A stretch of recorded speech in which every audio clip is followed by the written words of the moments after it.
අයිබෝවන් සුබුදෑසනක් සූදානම සුපුරුදු විදිහටම මේ ඉරිදා උදෑසන මෙත්නෙත් පාමුල වැඩසටහන ආරම්භ කරන්නට. අදත් ඒ සඳහා ගෞරව නමස්කාර පූර්වකව ඇරයුම් කළා ගම්පහ මිරිස්වත්ත ශ්‍රී සුදර්ශන ධර්මනිකේතනාධිපති ශාස්ත්‍රපති රාජකීය පණ්ඩිත පූජනීය කැටවල හේමාලෝක අපේ නායක හමුදුරන් වහන්සේව බොහොමත්ම ගෞරවයෙන් නමස්කාර පූර්වකව පිළිගනු ලබනවා. අද ධර්ම දේශනාව තුලත් කුදුමහත් මනුෂ්‍ය වර්ගයාටම වැදගත් වන්නා වූ කාරණා අන්තර්ගත දේශනාවක් ශ්‍රවණය කරන්න වාසනාව ලැබේවි. එය උතුම් ජීවන මඟ ධර්මානුකූල මඟකට හරවන්නට හේතුවක් බවට පත්වේවි. ඒ උතුම් වූ ධර්මානුශාසනාව පවත්වන්නටයි පූජනීය වන්දනීය කැටවල හේමාලෝක අපේ නායක හමුදුරන් වහන්සේට බොහොමත්ම ගෞරවයෙන් ආරාධනා කරන්නේ. අවසරයි ස්වාමීන් වහන්සේ. සාදු සාදු සාදු. සඳහම් අමා සුව වින්දනය කරන්නට දෙව්සුව වින්දනය කරන අප්‍රමාණ දෙවි දේවතාවුන් වහන්සේලාට සුපුරුදු ලෙස කරනු ලබන පූජනීය ආරාධනාවටයි ඔබත් අපත් සුපුරුදු ලෙස එක්වයි. සෞසිරියෙන් විභූෂිතව දෙව්විමනෙහි රැඳෙමිනේ මෙත් කරුණා පිරිහදකින් දිවස් හෙලා බලමිනේ වඳින පුදන බුදුරදුන්ට සිරිපායුග සිඹිමිනේ දෙවිඳුනි ඔබටයි ඇරයුම දම් ඇසුමට සෙනෙහෙනේ සග්ගේ කාමේච රූපේ गिरिशिखर तटे चांतलिके विमाने दीपे रट्टे च गामे तरुवन गहने गेहवत तुम ही केते बुम्मा चायंतु देवा जल तल विसमे යක්ක ගන්ධබ්බනාගා තිත්තන්තා සන්තිකේදං මුනිවර වචනං සාදවෝ මේ සුනන්තු අභිවාදන පූජනීය සිරිපායුග තබමිනේ නගරද ගම්නියම් ගම්ද සිසාරමින් වඩිමිනේ නොමගට ගිය හදවත් තුල දහම් රසය තබමිනේ බුදුරදු ගුණ සිහි කර කර වඳිනෙමි බැතේ හදකිනේ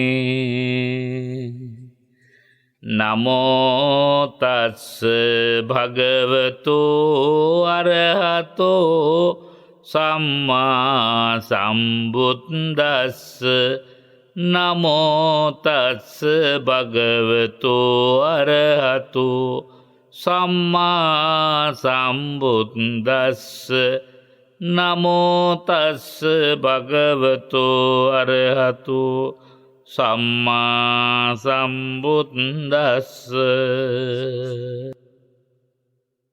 ත්‍රිසංසහි ජාතස්ස කුඨාරී ජායතේ මුකේ යාය චින්දති අත්තානං බාලෝ දුම්භාසිතං බනන්ති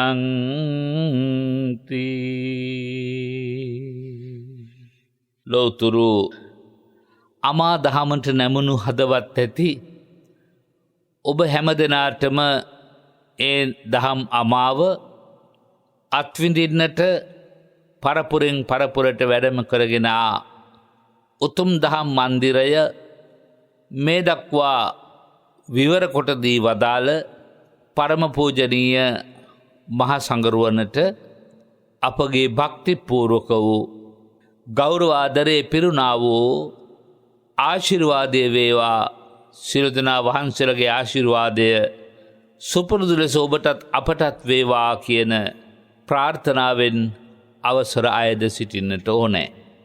ඒ වගේම සසුන් කෙතර ජීවය සපයා වදාරන පූජනීය මෙහෙණින් වහන්ස ඔබ වහන්සේලාටත් ඒ ධම්මමා ශක්තියෙන් සැනසුම විඳින්නට අප සතු සියලු කුසල සම්පත්තියෙන් ආශිර්වාද වේවා. ඔබ වහන්සේලගේ ආශිර්වාදයේද අප හැමට වේවායි ප්‍රාර්ථනා කරන්නට ඕනෑ. අද දවසෙත් ඔබට මට දහම් අමා රස වින්දනයට දහම් බඳුන සමීප කරගන්නට දායකත්වයේ සපයනනේ කොස්කම අකරවිට වාසනා නිවසේ ධර්මශාන්ති සේනරත්න පින්වත් මහත්මියයි.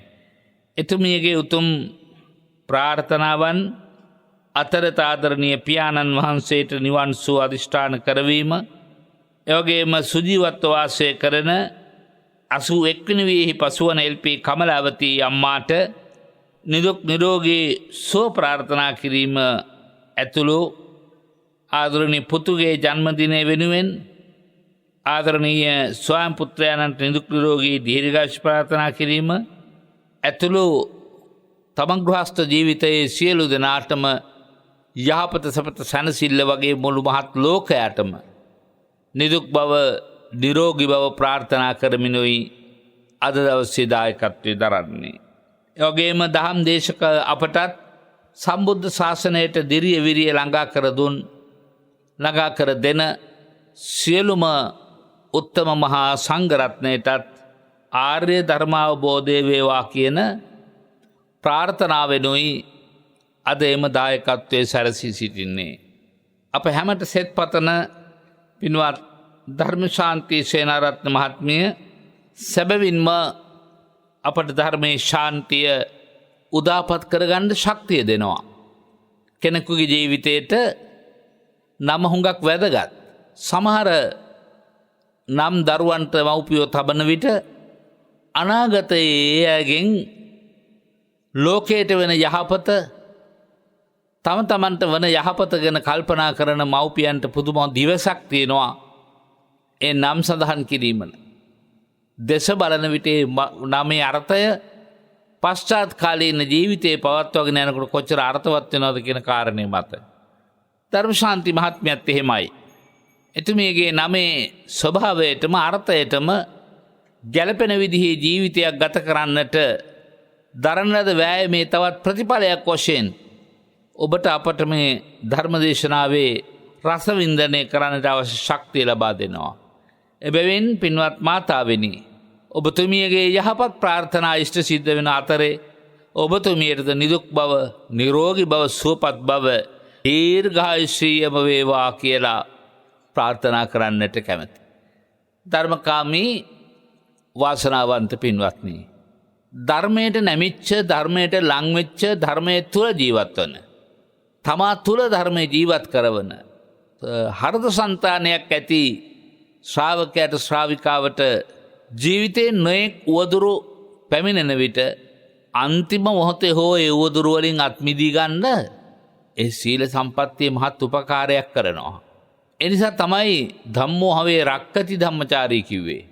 ධර්මයේ රකින්න එක්කෙනා ධර්මයේ විසින් රකින්නවා. අන්තිම හුස්ම පොද හෙළන වෙලාවට මේ ධර්මයේ ශක්තිමත් පිහිට, ධර්මයේ ශක්තිමත් පිළිසරණ පින්වත් ඔබට මට තා උදාර මෙහෙවරක් සිද්ධ කරනු ලබනවා. ඒ තමයි මානසිකව ඇතිවෙන පීඩනකාරී අවස්ථාවක් තමයි මරණයට මුහුණ දෙන මොහොත. ඒ මොහොතේ ඇතිවෙන චුතිසිතෙහි බලපෑම ස්වභාවය අයහපත් ආකාරයට ක්‍රියාත්මක වුණොත් මේ ධර්මයේ එතනට පැමිණ අපිව දුගතියකට යන්න දෙන්නේ නැතුව ඔසවා තබනවා හරියට මවක් වගේ. ධම්මං විනානත්ති පිතාච මාතා. ධර්මයේ හරියට අම්මා කෙනෙක් වගේ කිව්වා. ධර්මයේ හරියට තාත්තා කෙනෙක් වගේ කිව්වා. ධම්මං විනානත්ති පිතාච මාතා. තමේව තානං සරණං පතිත්තා. තබාට තියෙන එකම සරණ, එකම පිහිට, එකම පිළිසරණ බොහෝ වෙලාවට මේ උතුම් ධර්මයේ පමණයි. ඒ නිසා පින්වත් ඔබ තමන්ට තියෙන එකම පිළිසරණ එකම පිහිට ඇසුරු කරගත්තු හිතක් මේ මොහොත දක්වාම දියුණු පවුණු කරගෙන තියෙනවා. ඒ සඳහා මේ ධර්ම දේශනාව බොහෝසේ ඔබට පිටුවහල් වෙනවා. අපේ හිත ස්වභාවික වශයෙන්ම අකුසලයට නැවිච්ච එකක්. ලාමක සිතුවිලි වලට බර එකක්.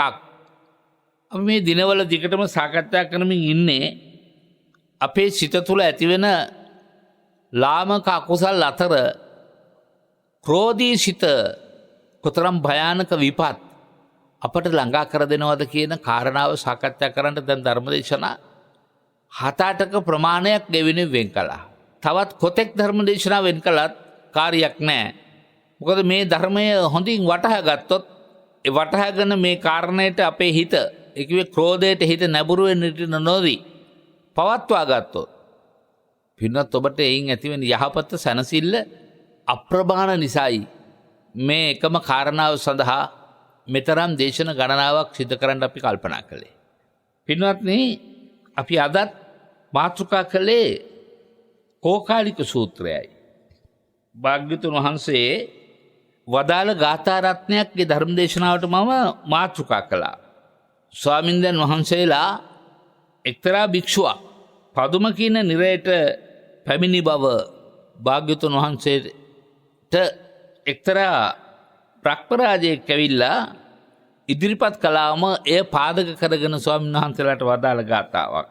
ඒ ගාථාවේ අදහස තමයි අඥානයා දුර්භාෂිත වචන කියමින් ද්වේෂ සහගත සිතින් විතර කල් ගෙවනවාද උපවාගින් කියනවා ඒ මිනිසයා තමාගේ කටේ ඉපදිච්ච කෙටේරින් තමාම විනාශ කරගන්නා කෙනෙක් වගේ විපතටපත් වෙනවායි කියලා.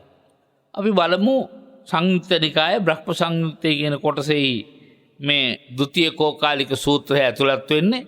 ඒ ဒုတိ ය කෝකාලික කියන සූත්‍ර දේශනාවෙහි පසුබිම පින්වත්නි හරිම සිත් ගන්නාසුළුයි. කෝකාලික කියලා භික්ෂුවක් භාග්‍යවතුන් වහන්සේ වෙත එළඹිලා පැත්තකින් වාඩි වුණා. වාඩි වෙලා භාග්‍යවතුන් වහන්සේට මෙහෙම කියනවා. ස්වාමීනි සරියුත් මුගලන් දෙදෙනා වහන්සේලා හරිම ලාමක ආශා ඇති අය. හරිම ලාමක ආශාවන්ට වසඟ වෙච්ච අය. භාග්‍යවතුන් වහන්සේ කියනවා කෝකාලික එහෙම කියන්න එපා. කෝකාලික එහෙම කියන්න එපා. සරියුත් මුගලන් දෙනම කෙරෙහි හිත පහදවා ගන්න. සරියුත් මුගලන් දෙදෙනම හරිම ප්‍රියශීලී. සාංශාරික ජීවිතයේ බොහෝම පාරමී ගුණ ධර්ම පුරලා එන්නේ. ඒ නිසා ඒ විදිහට වැරදි සිතුවිල්ලකින් බලන්න එපා. පින්වත්නි ඔබේ ජීවිතවලත් නැද්ද බලාපොරොත්තු රහිත ඔබ විසින් සමහර විට කිසිසේත් නොසිතූ නොකළ වැරදි වලට ඔබ ලෝකෙන් නින්දා ලැබපු වෙලාවල් නැද්ද? අපහසුකම් විඳපු වෙලාවල් නැද්ද? පින්නති ඔබ ඒ වෙනුවෙන් එපා. ඉදිරියට එබඳු දෙයක් ඔබට යෙදුනත් අතීතයේ යෙදී තිබුණත් ඒ වෙනුවෙන් ක්‍රෝධ කරන්න, ඒ වෙනුවෙන් වෛර කරන්න, ඒ වෙනුවෙන් පරිගැනීම් සිතුවිලි ඇති කරගන්න, ඒ වෙනුවෙන් පසුතැවිලි ජීවිතයක් ගත කරන්න එපා ඔබ. පින්නත් ඔබ කෙසේවත් ඔබට බන්ධක් කළ යමෙක් ඇතනම් කිසි විටක ඒත් අත එකට එක කරන්න යන්න එපා. හේතුව මේ විශ්වයේ තියෙන න්‍යායක්. ඒ විශ්ව න්‍යාය යමක් වෙන්න තියෙනවා නම් ඒක නිසි වෙලාවට සම්පූර්ණ කරනවා. විශ්වය කරන්න ඕන වැඩේ ඔබ මා කරන්න යුතු නැහැ. ඇතැම් වෙලාවට ඇතැම් කර්මයන්ගේ විපාක අපේ හිතේ තියෙන කලබලයේ හැටියට ප්‍රාර්ථනාව හැටියට සිද්ධ නොවෙන්නත් පුළුවන්. නමුත් කොයි අම්මා මොහතක හරි ඇතැම් වෙලාවක මේ භවයෙන් නොවෙන්න පුළුවන්. මතු ආත්ම භාවවල හරි ඔබ වෙනුවෙන් නින්දා අපවාද කළ අපහාසකම් කළ ඒ ඇත්තන්ට විපාක ලැබෙනවා. ඔබ එකට කරන්නට ගියොත් ඒ ඇත්තන්ට විපාක ලැබෙනවා වගේම ඔබත් තමන්ගේ ජීවිතයට විපාක ලැබෙන දෙයක් ළඟා කරගත්තා වෙනවා. ඉතින් සරියුත් මුගලන් දෙදෙනා වහන්සේට ඊතරම්ම ප්‍රියශීලී භාග්‍යවතුන් වහන්සේ විසින් උන්වහන්සේලා දෙනම අඳුන්වලා තියෙන මහා සංඝරත්නයට මවයි පියයි වශයෙන් සලකන්නේ. ඒ තරමටම මහා සංඝරත්නය කෙරෙහි සබ්‍රක්‍මචාරීන් වහන්සේලා කෙරෙහි බොහොම ප්‍රියමනාප සිත් ඇති දෙනමක් නේ.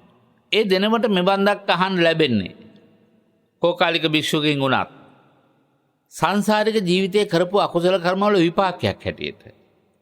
ඒ නිසා පින්නති ඔබටත් සමහර විට මේ ජීවිතේ නොකළ වැරදිවලට චෝදනා විදින සිද්ධ වෙන්නේ මේ භවයේ පූර්ව ආත්ම භාවයක කරපු අකුසලයක් වෙන්නත් පුළුවන්. ඒ අකුසලය මේ භවයේ විඳලා අවසන් කළොත් ඉවරයිනේ පින්වත්නි. ඒ නිසා ගමේ ගොඩේ කතාවක් තියෙනවා පැමිණි දුක් පැනිරහයි. අපි මේ පැමිණිච්ච දුක පරිරසක් බවට පත් කරගමු. පුළුවන් තරම් හැම ප්‍රශ්නයකටම උත්තරය කාලය විසින් ලබා දෙනවා කියනවනේ.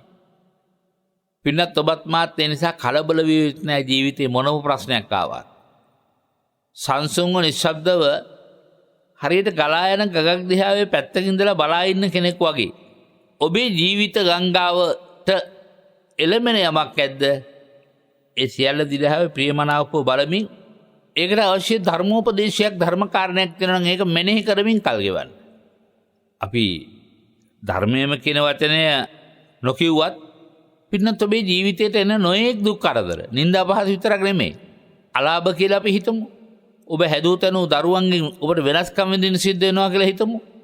ඔබ අප්‍රමාණ කැපවීම කළ ස්වාමියා නැත්නම් ඔබ අප්‍රමාණ කැපවීම කළ තාත්තා කෙනෙක් නම් බිරිඳක් නම් ඔබට ඒ වෙනුවෙන් ආපහු පීඩාවක් වේදනාවක් නම් විඳින්න සිද්ධ වෙන්න ඔබ හිතලා නැද්ද කියලා නැද්ද?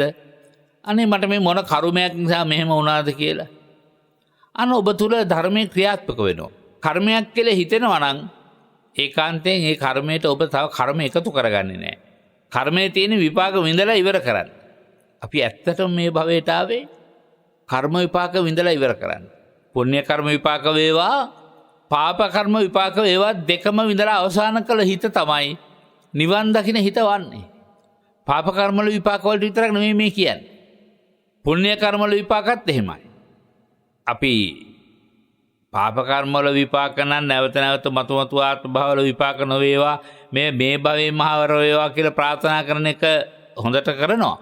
නමුත් අනිත් පැත්තෙන් ඔබ කරන පින්කම් වල විපාක මේ භවයේ පමණක් වේවා ඒ නිවන් පිණසම වේවා කියලා ප්‍රාර්ථනාවෙන් ඉන්න අය හුඟක් අඩුයි. සසර ඉපදීමට මට මේ පින්කම හේතු නොවේවා කියලා ප්‍රාර්ථනා කරගන්න පුළුවන් නම් අපි හැමදාම සිහිපත් කරන පින කුසලයක් බවට හරව ගත්තා වෙනවා. පින කුසලයක් බවට හරව ගත්තා වෙනවා. එතකොට පින කුසලයක් බවට හරවනකොට ඒකේ තියෙන සුවිශේෂ ලක්ෂණය තමයි සාංශාරික විපාක දීමේ ක්‍රමවේදය නැත්නම් ශක්තිය. ඒ පුණ්‍ය කර්මයේ තුල නැති වෙලා යනවා. මොකද ඒක නිවනට පාරමිතා වෙලා පංච උපාදානස්කන්ධي විසිරුවා හරින තැනට. එහෙම නැත්නම් කර්ම ශරීරයේ විසිරුවා හරින තැනටපත් වෙන්න පුළුවන්. පින්නත් ඔබට තව ආකාරයකින් කිව්වොත් අපි මේ භවයට පැමිණ සිටින්නේ කර්මක්ෂය ප්‍රතිපදාවක් පුරන්නේ කියලා කිව්වොත් ඒකේ වැරද්දක් නැහැ. හැබැයි නිගණ්ඨනාථ පුත්ත වැනි දාර්ශනිකයන්ගේ ආගම් වලත් කර්ම විපාක ක්ෂය කිරීමේ ප්‍රතිපදාවල් උගන්වනවා. ඒ මම මේ කියන විදිහේ ප්‍රතිපදාවල් නෙවෙයි. කර්මයේ පිළිබඳව ඉතාම පුළුල් විග්‍රහයක් කරන දර්ශනයක් තමයි නිගණ්ඨනාථ පුත්තයන්ගේ දර්ශනය. ඒ දර්ශනයේ කර්මාවරණීය ධර්ම කියලා කොටසක් උගන්වනවා. ඥානාවරණීය කියලා කොටසක් උගන්වනවා. දර්ශනාවරණීය කියලා කොටසක් උගන්වනවා. වේදනීය කර්ම, මෝහනීය කර්ම, ගෝත්‍ර කර්ම, අන්තරාය කර්ම බලන්නකෝ කර්මයට කොච්චර ප්‍රභේදගත ඉගැන්වීමක් කළා තියෙන කියලා නිගණ්ඨනාථ. නැවතත් ඒ කර්මාවරණීය කර්ම අනුකරස් වශයෙන් බෙදෙනවා හැම එකක්ම. මත්ති ශ්‍රුති අවදි මනක් කේවල පර්යාය ඒ විදිහේ නොයෙක් ප්‍රභේදගත ඉගැන්වීම් තියෙනවා නිගණ්ඨනාථ පුත්තයන්. භාග්‍යවතුන් වහන්සේ සර්ශාස්ත්‍රවත්වලින් අගය කරන්නෙම නිගණ්ඨනාථ පුත්තගේ දර්ශනයයි. ඒකෙන් අදහස් කරන්නේ අනුමත කරනවා කියන එක නෙමෙයි. කර්මයේ පිළිබඳව යම්කිසි දර්ශනයක තුළ යමක් තියෙනවා නම් එය කර්මයේ නොපිළිගන්න ආගම් අතරත හොඳ දහමක්. හොඳ දහමක්. සමහර ඒ ආගම් දහම් තුළ විශේෂයෙන් නිගණ්ඨනාථ පුත්තගේ දර්ශනය වගේ එකක් තුළ පින්වත්නි කර්මක්ෂය කිරීමේ ප්‍රතිපදාව උගන්වන්නේ කර්මය එක්ක විඳලා අවසන් කරන්න ඕනේ. දැන් අපි මේ භවයට ආවේ කර්ම විඳලා ඉවර කරන්න නම් අකුසල කර්ම විපාක ඒක බලයට විඳලා ඉවර කරන්න උත්සාහ කරනවා. හතර පැත්තෙන් ගිනි ගොඩවල් දල්වගෙන මහා මද්දහනේ ගඩ ඉර පායන වෙලාවේ ඉර මුදුන් වෙච්ච වෙලාවේ ඒ අර ගිනි ගොඩවල් හතර මැද්දට වෙලා ඉඳගෙන පිච්චෙනවා. මොකද ඒ පිච්චෙන්නේ මේ කර්මය විඳලාම ඉවර කළාම තමයි මෝක්ෂයට යන්න පුළුවන් කියන විශ්වාසය නිසා. එහෙම ප්‍රතිපදාවක් ගැන නෙවෙයි මේ කතා කරන්නේ. කර්මය විපාක වශයෙන් අපට විඳින්න තියෙනවා නම් ස්වභාවික වශයෙන් එළබෙන එකක් නම් අපිට ඒකෙන් පැනලා දුවන්න බෑ. දැන් බලන්න සමහර කෙනෙක් ජීවිතේට ප්‍රශ්න ආවහම සියදිවි විහානි කරගන්න තරටපත් වෙනවා. ඒක ඒ ක්ෂණයේ ඉඳලම අලුත් භවයට නැවත සම්දි වෙනවා. සමහර කෙනෙක් මෙලව ජීවිතයේ අනන්තව තැවි තැවි දැවි දැවි පිච්චි පිච්චි ඉන්නවා. මේක මට උරුම දුකක් කියලා. නෑ. ඒ උරුම දුකට උනත් මුණ දෙනකොට ධර්මයේ පාවිච්චි කළාම ධර්මයේ මානසිකාරය ගොඩනගා ගත්තම අන්න යාට ශක්තියක් එනවා, යාට පුළුවන්කමක් එනවා. උපේක්ෂාවෙන් ඕනෑම කාය වේදනාවක්, ඕනෑම මානසික වේදනාවක් විඳ දරා ගන්න. සමහර දේවල් ඔබට වළක්වන්නම බෑ පින්වත්නි. ඔබේ ජීවිතයට කොතරම් වළක්වන්න හැදුවත් ලං වෙන කර්ම විපාක තියෙනවා. ඒ කර්ම විපාකවලදී අර මා ඔබට සිහිපත් කළ ආකාරයට කර්මය මානසිකාර කළොත් මම මෙතෙන්දි කම්පණයටපත් වෙන්නේ නැහැ. කම්පණයටපත් උනත් මට කර්ම විපාක ලං කරපු අය කෙරෙහි ද්වේෂසහගත වෙන්නේ නැහැ. හේතුව මට සාංශාරික ජීවිතයට මේකේ ලොකු බලපෑමක් තියෙනවා. මං ඒ නිසා සාංශාරික ජීවිතයට මේ කර්ම විපාකයේ බලපෑම යන්නට නොදී මෙලවින් විඳලා අවසන් කරනවා. ඒකට කියනවා කර්මක්ෂය ප්‍රතිපදාව. එතකොට මේ කර්මක්ෂය ප්‍රතිපදාවේ දැම්මක්වත් දුක් පක්ෂය පමණක් නෙමෙයි. හොඳට මතක තියාගන්න ඕන පුණ්‍ය පක්ෂයත් එහෙමයි. ඔබ මෙලවදී අකුසල කර්ම නොකර ඉඳීම අලුතෙන් කර්ම විපාක වින්දනය කිරීමට ඇති හැකියාව නැවත්වා ගැනීම. ඒ අකුසල කර්ම. නමුත් ඔබ කුසල කර්ම නැවත පුණ්‍ය කර්ම කළ යුතුයි. ඔබ පරිස්සම් විය යුතුයි කියලා මම කල්පනා කරන්නේ දැනට මේ ධර්ම මාර්ගයේ මේ බණහන අපේ ශ්‍රාවක ශ්‍රාවිකා පින්නතුල්ලා මම දන්න තාක් කාලෙක පාපයක් කරලා නැහැ කියලා තැනට තමයි හිත පවත්වාගෙන තියෙන්නේ. ඇත්තටම ඔව්. කුරා කුඹියෙකුටවත් මගේ වරදක් වෙලා නැහැ කියලා ඔබට මේ වෙලාවේ හිතනවා නම් අන්න ඔබ සාංශාරික ඉදිරි ජීවිතයට ගෙනියන්න මේ භවෙන් යමක් එකතු කළේ නැහැ අකුසල් වශයෙන්. ඒක හරි අභිමානවත් සිතුවිල්ලක්. ඒක හරි සතුටට කාරණාවක්. ඒ වගේම සතුටට කාරණාවක් කරගන්න ඔබට ශක්තියක් ආවොත් ඔබට අකුසල විපාක වලට උරුම වෙන්නා වූ යම්කිසි විඳීමක් විඳ ගන්න සිද්ධ වෙලා තියෙනවා නම් ඒකත් මේ භවයේ විදලා අවසන් කරන්න තියෙනවා නම් ඒ කොච්චර වටිනවද? පින්වත්නි, ඔය අකුසලයන්ගෙන් පිරිච්ච හිතෙන් ඊළඟ භවයට යන්න යමක් එකතු කළේ නැති වුණාට පුණ්‍ය කර්ම වශයෙන් රැස් කරගත්ත හිතෙන් ඊළඟ භවයට යන්න යමක් ඔබලඟ රැස් වෙන්න පුළුවන්. සමහර විට සම්ප්‍රදාය අනුකූලව ධන පිනක් කළාම පොදු ලෝකයේ සාමාන්‍ය සංසිද්ධියක් හැටියට ස්වාමීන් වහන්සේලා ප්‍රාර්ථනා කරනවා. මේ දුන්නා වූ දානයේ ආනිසංසය දිව්‍ය ලෝකාදී හිනම් කියලා මනුෂ්‍ය ලෝකයේ ගැන කතා කරලා මනුෂ්‍ය ලෝකයේ අනන්ත අපරිමිත සම්පත් ගැන කතා කරලා ඒ සකල සම්පත් ලැබීම සඳහා සංසාරික ජීවිතයේ පුරාවට මේ පුණ්‍ය ශක්තිය උපකාර වේවා කියලා ප්‍රාර්ථනා කරනවා. ඒක පිනේ සාමාන්‍ය විපාකය. ඔබ ඉන්නේ එතන නෙවෙයි නම් ඔබේ හදවත තුළ භවයේ ප්‍රාර්ථනා කිරීමක් නැත්නම් නෑ මගේ ප්‍රාර්ථනාව මේ පුණ්‍ය ශක්තිය තුලින් ගොඩනගාගත්ත උතුම් අධ්‍යාත්මික බලය සකල කෙලෙසුන් නසාලීම පිණිසම වේවා කියලා. ඔය හිතින් හිතනවා නම් අර ඔබ අලෝභ චේතනාවට ලැබී යුතුව තියෙන අර දේශකයන් වහන්සේ කියා දෙන විපාකය ඔබේ හිතින් ප්‍රතික්ෂේප කරලා ඔබ අලෝභ චේතනාව ඇති කරගන්නවා නිවන පිළිබඳ සිතුවිලි හිත අලවලා. අලෝභ චේතනාව කියලා කියන්නේ ලෝකේ කිසිවක් ලාභ වශයෙන් බලාපොරොත්තු නැහැ මා කළ පින්කමේ බලයෙන්. ඒ අලෝභ චේතනාව පිණිස මට මේ පින හේතු වේවා කියලා ඔබ ප්‍රාර්ථනා කරන්න ඕනේ. එහෙම ප්‍රාර්ථනා කර ගැනීමෙන් ගන්න පින කුසලයක් බවට මෝරා වැඩෙනවා පින්වත්. දැන් අපි මේ අතුරු කොටසක් මේ දේශනාවෙහි දිගුවක් හැටියට දේශනා කරගෙන යන්නේ මේ. දැන් ඔන්න සරියුත් මොගලන් දෙදෙනා වහන්සේලාට මේ ටික විපත් කළේයි. ඒ දෙදෙනා වහන්සේලාට මේ කෝකාලික භික්ෂුවකගේ ගුව මෙබඳු අපහසුකම් විඳින්න සංසාරයේ කරපු යම්කිසි අකුසල කර්මයකට හේතු වෙන්නට පුළුවන්. සමහර වෙලාවට සංසාරිකව ඔබ අකුසලයක් කර නැති වෙන්න පුළුවන්. සරියුත් මොගලන් දෙදෙනා වහන්සේලා අකුසලයක් කළේ නැහැ කියලා අපි හිතමු. උන්වහන්සේලා දෙනම නිසා කෝකාලික භික්ෂුවයි මේ අකුසලේ රැස් කරගන්න එතකොට. එහෙනම් ඔන්න පින්නත් ඔබට තව පැත්තක් තියෙනවා ජීවිතේ හිතන්න. අපි මේ කතා ප්‍රවෘත්ති සූත්‍ර දේශනා නොඑක් ඒවා උපමා වශයෙන් මතු කරගන්න එදිනෙදා ජීවිතය තුළ ධර්මයේ දකින්න ඥානය හදාගන්න.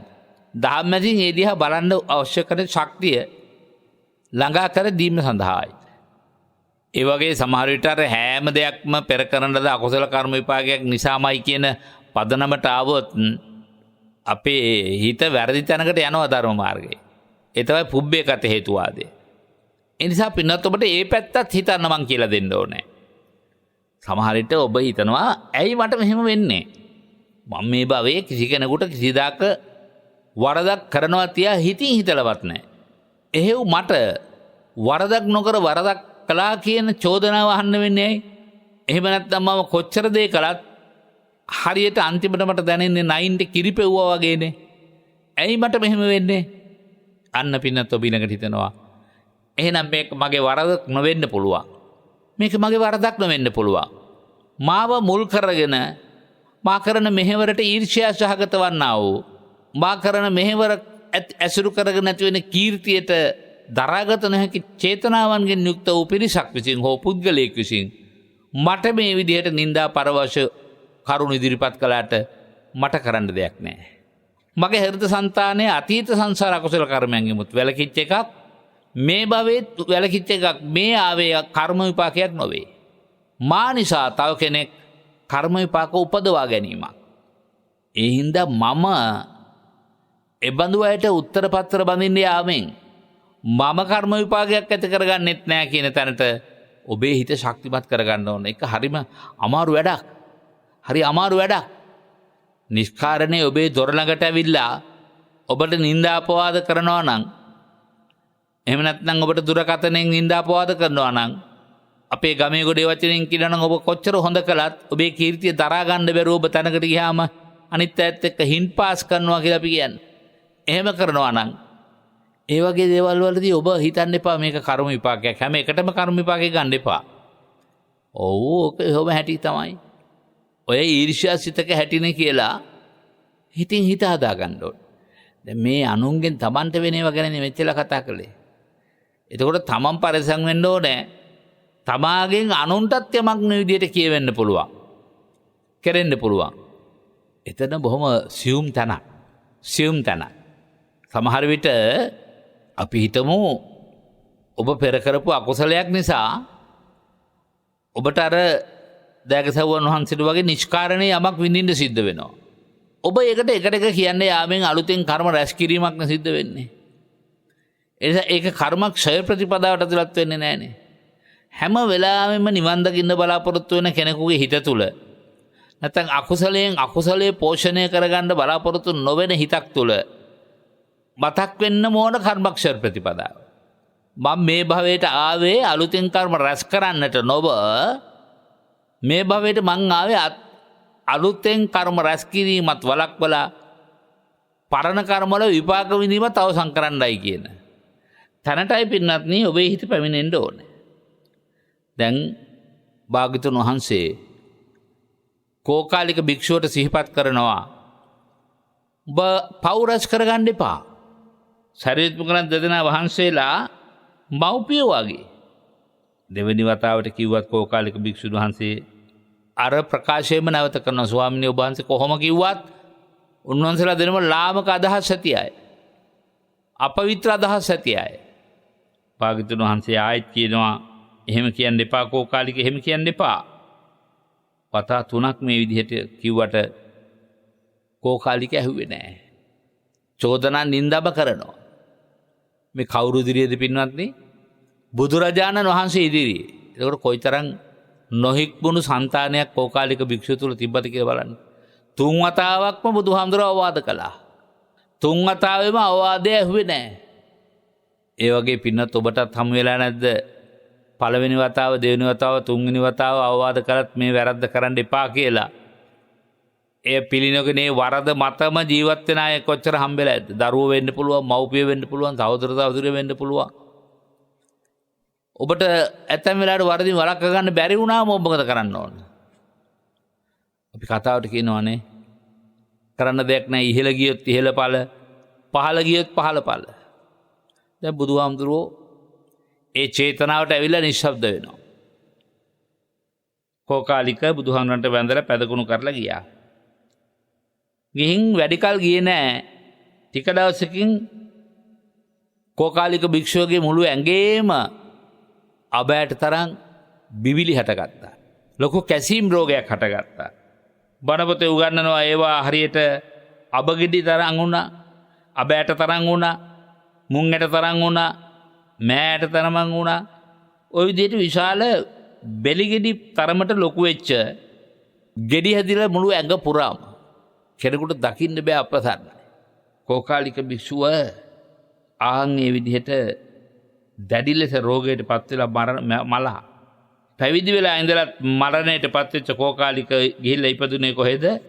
පදුම කියන නිරේ. මම ඔබට සිහිපත් කළා මේ විශ්වයේ බොහෝ දේවල් දිහා බලාගෙන ඉන්න බලවේග තියෙනවා පින්වත්නි. දැන් කෝකාලික භික්ෂුවට වෙච්ච වැඩේ සාම්ප්‍රදායික බ්‍රහ්මයා බලා ඉන්නවා. බලා ඉඳලා පෙර යම ඉක්ම වූ වෙලාවේ දෙව්රම් වෙලට පැමිණිලා භාග්‍යතුන් වහන්සේ වැඳලා පැත්තකින් ඉඳලා කියනවා ස්වාමීනි භාග්‍යතුන් වහන්සේ කෝකාලික භික්ෂුව කලුරිය කළා. සරියුත් පුද්ගලයන් දෙදෙනා වහන්සේට අපවාද කරන්න එපා, නිඳා කරන්න එපා කියලා ඔබ වහන්සේට අනන්ත වාර ඔබ වහන්සේ අවවාද කළානේ. ඒක අවවාදයක් පිළිගත්ත නැති කෝකාලික භික්ෂුව එදා ඔබ වහන්සේට වැදලා පිටත් වෙලා ගිහිල්ලා කෙටි කලකදීම මෙන්න මේ වගේ දැඩි රෝගාබාධයටපත් වෙලා අද පදුම නිරේට පැමිණියා කියලා මතක් කළා.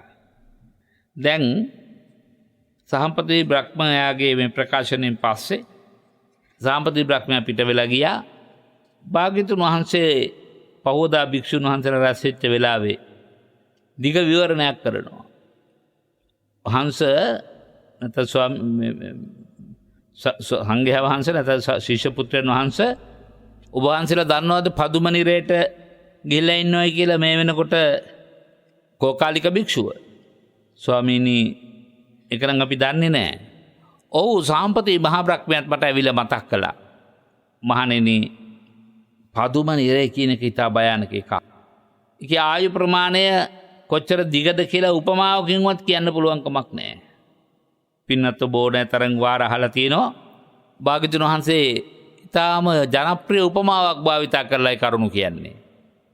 මේ කොසල් රටේ තියෙන විශාල ප්‍රමාණයක් අබෑට එකතු කරලා එක ගොඩක් ගහලා නැත්නම් එක පෙට්ටියකට අහුරලා අවුරුදු 100කට වතාවක් එක අබෑටයක් අයින් කළොත් කොච්චර විතර කලක් ඒ අබ පෙට්ටි ඉවර වෙන්න කාලය ගත වෙයිද? ස්වාමීනි අපට නම් හිතා ගන්නවත්. අන්න ඒ වගේ මානෙනි පදුම නිරේට පත්වෙච්ච කෝකාලික භික්ෂුවට ඒ නිරයෙන් අත්මිදීමක් නැහැ තෙක් දීර්ඝ කාලයක්. ඒ කියන්නේ අද මේ බණ කියන මොහොතෙත් ඔබ බණ අහන වෙලාවෙත් පින්වත්නි අර කර්මයේ දැඩි විපාකයේ වින්දනය කරනවනේ කෝකාලික භික්ෂුව. බලන්න කොච්චර දරුණුද කියලා. කර්මයක විපාකයේ කොච්චර දරුණුද කියලා බලන්න. ඊළඟට කියනවා මහා මේරුව කියන්නේ ලොකු පර්වතයක්නේ. යම් කිසි කෙනෙක් සිනිඳු සලුවක් අරගෙන අවුරුදු 100කට වතාවක් ඒ පර්වතය පරිමදිනවා. යම් දවසක ඒ පර්වතය තිබිච්ච තැනක්වත් හොයාගන්න බැරි වෙන තරමටම අර අවුරුදු 100කට වතාවක් පිරිමැදීම නිසා ගෙවිලා යනවා නම් අන්න ඒ තාක් කාලයක්. එතකොට පින්නත් කාලය ගැන අපිට හිතා ගන්න පුළුවන්. බුදුරජාණන් වහන්සේගේ උපමා දැක්වීම කොයිතරම් එදිනෙදා මිනිසුන්ගේ ජීවිතයට බලපෑවද කියලා බලන්න. ඊතරම් කාලයක් පදුම නිරේ ආවි ප්‍රමාණයයි. ඒ නිසා මහණෙනි කිසි විටක දැන ඔබට යමෙක් නින්දාවක් කළත් අපහාසයක් කළත් අපවාදයක් කළත් පාඩුවක් කළත් කිසි විටක එකිනෙක කරන්න එපා. එකට කියන්න එපා. කෝකාලිකට මං අවවාද කළා පළවෙනි වතාව දෙවෙනි වතාව තුන්වෙනි වතාව දක්වා. නමුත් මේක උන්වහන්සේට විඳින්නම තියෙන කර්ම විපාකයක්. එසා ඒකට කරන්න දෙයක්. ආන් එතෙදි තමයි මම ඔබට මතක් කරපු ලස්සන ගාථා 3කින් 4කින් භාග්‍යවතුන් වහන්සේ ධර්ම කරුණු විස්තර කළේ. අඥානයා දුර්භාෂිත වචන කියනවා.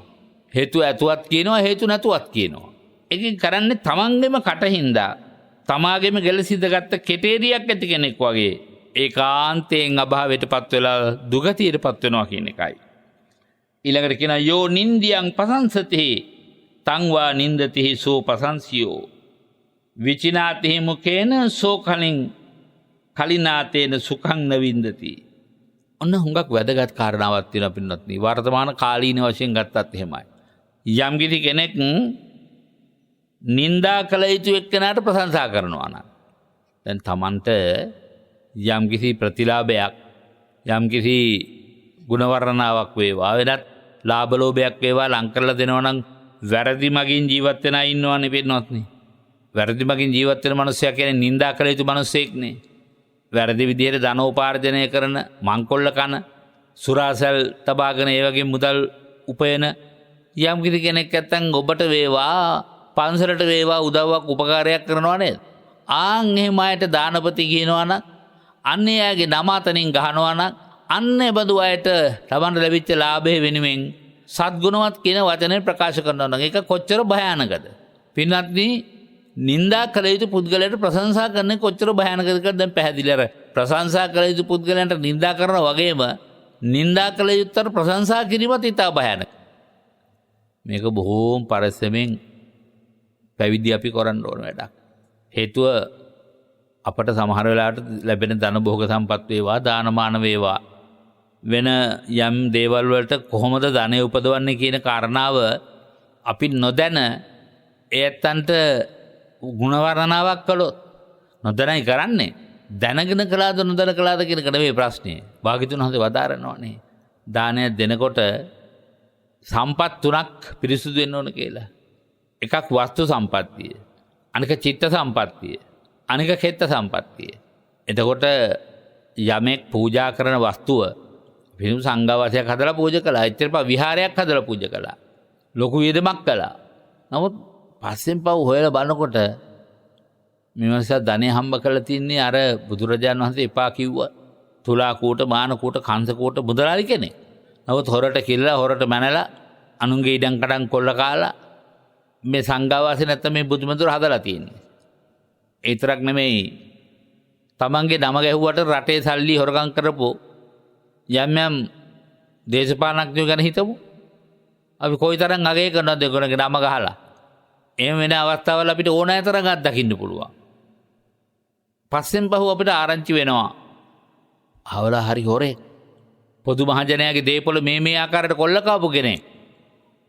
ඒක අපි පස්සේ ආරංචි වෙන්නේ කියලා හිතමු. එහෙනම් අපි ඉස්සර වෙලා අගය කළා නම් අපි ඒව පස්සේ නිවැරදි කරගන්න පුළුවන් වෙන්න ඕන. නැත්නම් ඒ අකුසල විපාකේ අපිට ගෙවන්න සිද්ධ වෙනවා. එසා පින්වත් ඔබ වුණත් ඔබට සිද්ධ වෙච්ච අලාභය වෙනුවෙන් ඔබට සිද්ධ වෙච්ච ලාභය වෙනුවෙන් නින්දා කළ යුත්තට ප්‍රශංසා කරන්නත් එපා. වැරද්ද වගේ දකින්න. ඒ වගේම අනිත් පැත්තෙන් කියනවා මං කිව්වා වගේ යමෙක් ප්‍රශංසා කළ යුත්තට නින්දා කරනවා නම් එයා තමන්ගේ කටින්ද පෞරස් කරගත්ත කෙනෙක් වෙනවා. ඒ කෙනෙකුගේ ಗುಣ කියනකොට ಗುಣ කියන්නත් හරියට පරිසම් වෙන්න ඕනේ. ಗುಣ කියනකොට ಗುಣ කියන්නත් පරිසම් වෙන්න ඕනේ. අගුණ තියෙනකොට අගුණ නොකියවත් කමක් නැහැ. අගුණ තියෙද්දි ಗುಣ කියන්න හොඳ නැහැ. දැන් හුඟක් සමහර තැනක තියෙනවා ලොකු සල්ලිකාරයෝ මැරෙනවානේ. එයා ජීවත් වෙන්නේ අධාර්මික ජීවිතයක්. නමුත් පාංශකූලෙට වඩිනව නේද? පාංශකූලට එකතන පිරිස ඉන්නවා නේද? ඒ පිරිස හැමෝම මැරිච්ච මිනිහා ජීවත් වෙච්ච හැටි දන්නවා. අපි අපට ලැබිච්ච ලාභයේ කීර්තිය ප්‍රශංසාව වෙනුවෙන් එයා කෙරෙහි ගුණ වර්ණනාවක් කළොත් අනිත් අය කටෙන් ගත වහගන්න. අතින් කට වහගන්න. මොකද හේතුව? hina යනවා. අනේ මෙයාක මොනවද දැනගෙනද මේක කියන්නේ? අපි දන්නවා ගමේ මිනිස්සු හැටියට ජීවත් වෙන්නේ කොහොමද කියන එක. කියලා පින්නත් යමෙක් අපි ඇතිතන හෝ නැතිතන අපි කරපු කතාව පිළිබඳව අගුණයක් කියනවා නේද? ඒකේ අකුසලයේ ඊට බයහනකයි. එයා මුවින් දැස් කරගත්ත පාපේ නිසා පදුම නිරේට යනවා. දැන් මේ පදුම නිරේ පිළිබඳව කියන තැන නිරේ ආයු ප්‍රමාණය විස්තර කරන්න භාග්‍යතුන් වහන්සේ විවිධ වූ අපායවල ගැන කතා කරනවා පින්නත්නි. නිරබ්බුද කියන නිරය ගැන කතා කරලා කියනවා. අර මම ඉස්සෙල්ලා කිව්ව උපමාවෙන් නිරබ්බුද අපාය ගැන කියන්නේ නිරබ්බුද අපායවල 10ක නැත්නම් 20ක කාලයේ අබබ කියන නිරේ ගත වෙනවා. අබබ කියන නිරයෙන් පස්සේ එයින් 100 ගුණයක් වැඩි වෙලා 8ට කියන නිරේ කායි වැඩි වෙනවා. 8ට කියන නිරයෙන් වැඩි වෙලා අබබ කියන නිරයට එනවා. අභය කියන නිරේ 100 ගුණයක් වැඩි වෙලා කුමුද කියන නිරයට එනවා. ඔය විදිහට නිරේ පිළිබඳ දීර්ඝ විවරණයක් තියෙනවා. ඒක අපිට එතරම් වැදගත් නැති නිසා අපි ඉතින් ඒක නවත්ත ගනිමු. ඊළඟට භාග්‍යවතුන් වහන්සේ තුන්වෙනි කාරණේ කියනවා. අපමත්තෝ අයංකලී යෝවක්කේසු ධන පරාජයෝ සබ්බස්සාපිහි සභාපි යත්තනා අයමේව මහන්නන්තරෝ කලි සෝ සුගතේසු මනං පදෝසයේ දාදු ක්‍රීඩාදී කිරීම නැත්තං අපි කියන සූදු කෙලිය කියලා.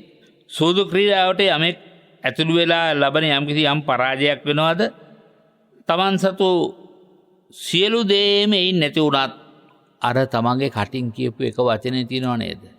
ඒකෙන් ඇතිවෙන අපරාධය අර බඩු මුට්ටු සියල්ල විනාශ වෙලා ලැබෙන අපරාධය ඉතා ස්වල්පයි. තමන්ගේ කට නිසා උපදවා ගන්නා වූ අකුසලයේ ඉතා භයානකයි. ඒක මෙතකයි කියලා නිමක් කරන්න බෑ. ඒ නිසා මහණෙනි යමෙක් සෝබන ගතිය ඇත්තවුන් කෙරෙහි සිත දෝෂ්‍ය කරගන්නවා නම් ඒක තමන්ට කරගන්න මහත් අපරාධයක්. නිසා පින්වත් ඔබ එපා කවදාවත් ගුණවතුන් කෙරෙහි, කවදාවත් එපා සීලවතුන් කෙරෙහි, කවදාවත් එපා තමන්ගේට වඩා වයසින් වැඩි හිටිය ඇත්තන් කෙරෙහි හිත දෝෂ්‍ය කරගෙන සමහර වෙලාවට ඔබේ වරද දැකලා, මගේ වරද දැකලා තවත් කෙනෙක් ඒ වරද මට පෙන්වලා දෙන්න පුළුවන්. අපට ඒ වරද පෙන්වා දීම නිසා සමහරට ඒ ඇත්ත කෙරෙහි අපේ හිතේ දූෂ්‍ය භාවයක් ඇති වෙනවා. අපි කතාවටත් කියනවනේ පින්වත්නි, වරද කරන එක හොඳයි. අන්තිමට වැඩ වරදින්නේ වරද්ද වශයෙන් පෙන්නලා දුන්න එක්කෙනාට. බුදුහාමුදුරුවෝ ඒකට හරිම ලස්සන උපමා ගණනාවක් දේශනා කරනවා. නිග්ගයිහවාදීන් මේදාවී තාදිසං පණ්ඩිතම් භජේ තාදිසං භජමානස්ස සේයෝ හෝතින පාපියෝ. මහණෙනි යමෙක් යමෙකුට යම් වරදක් නිග්‍රහ කරලා හරි දඬුවමක් දීලා හරි පෙන්නලා දෙනව නේද?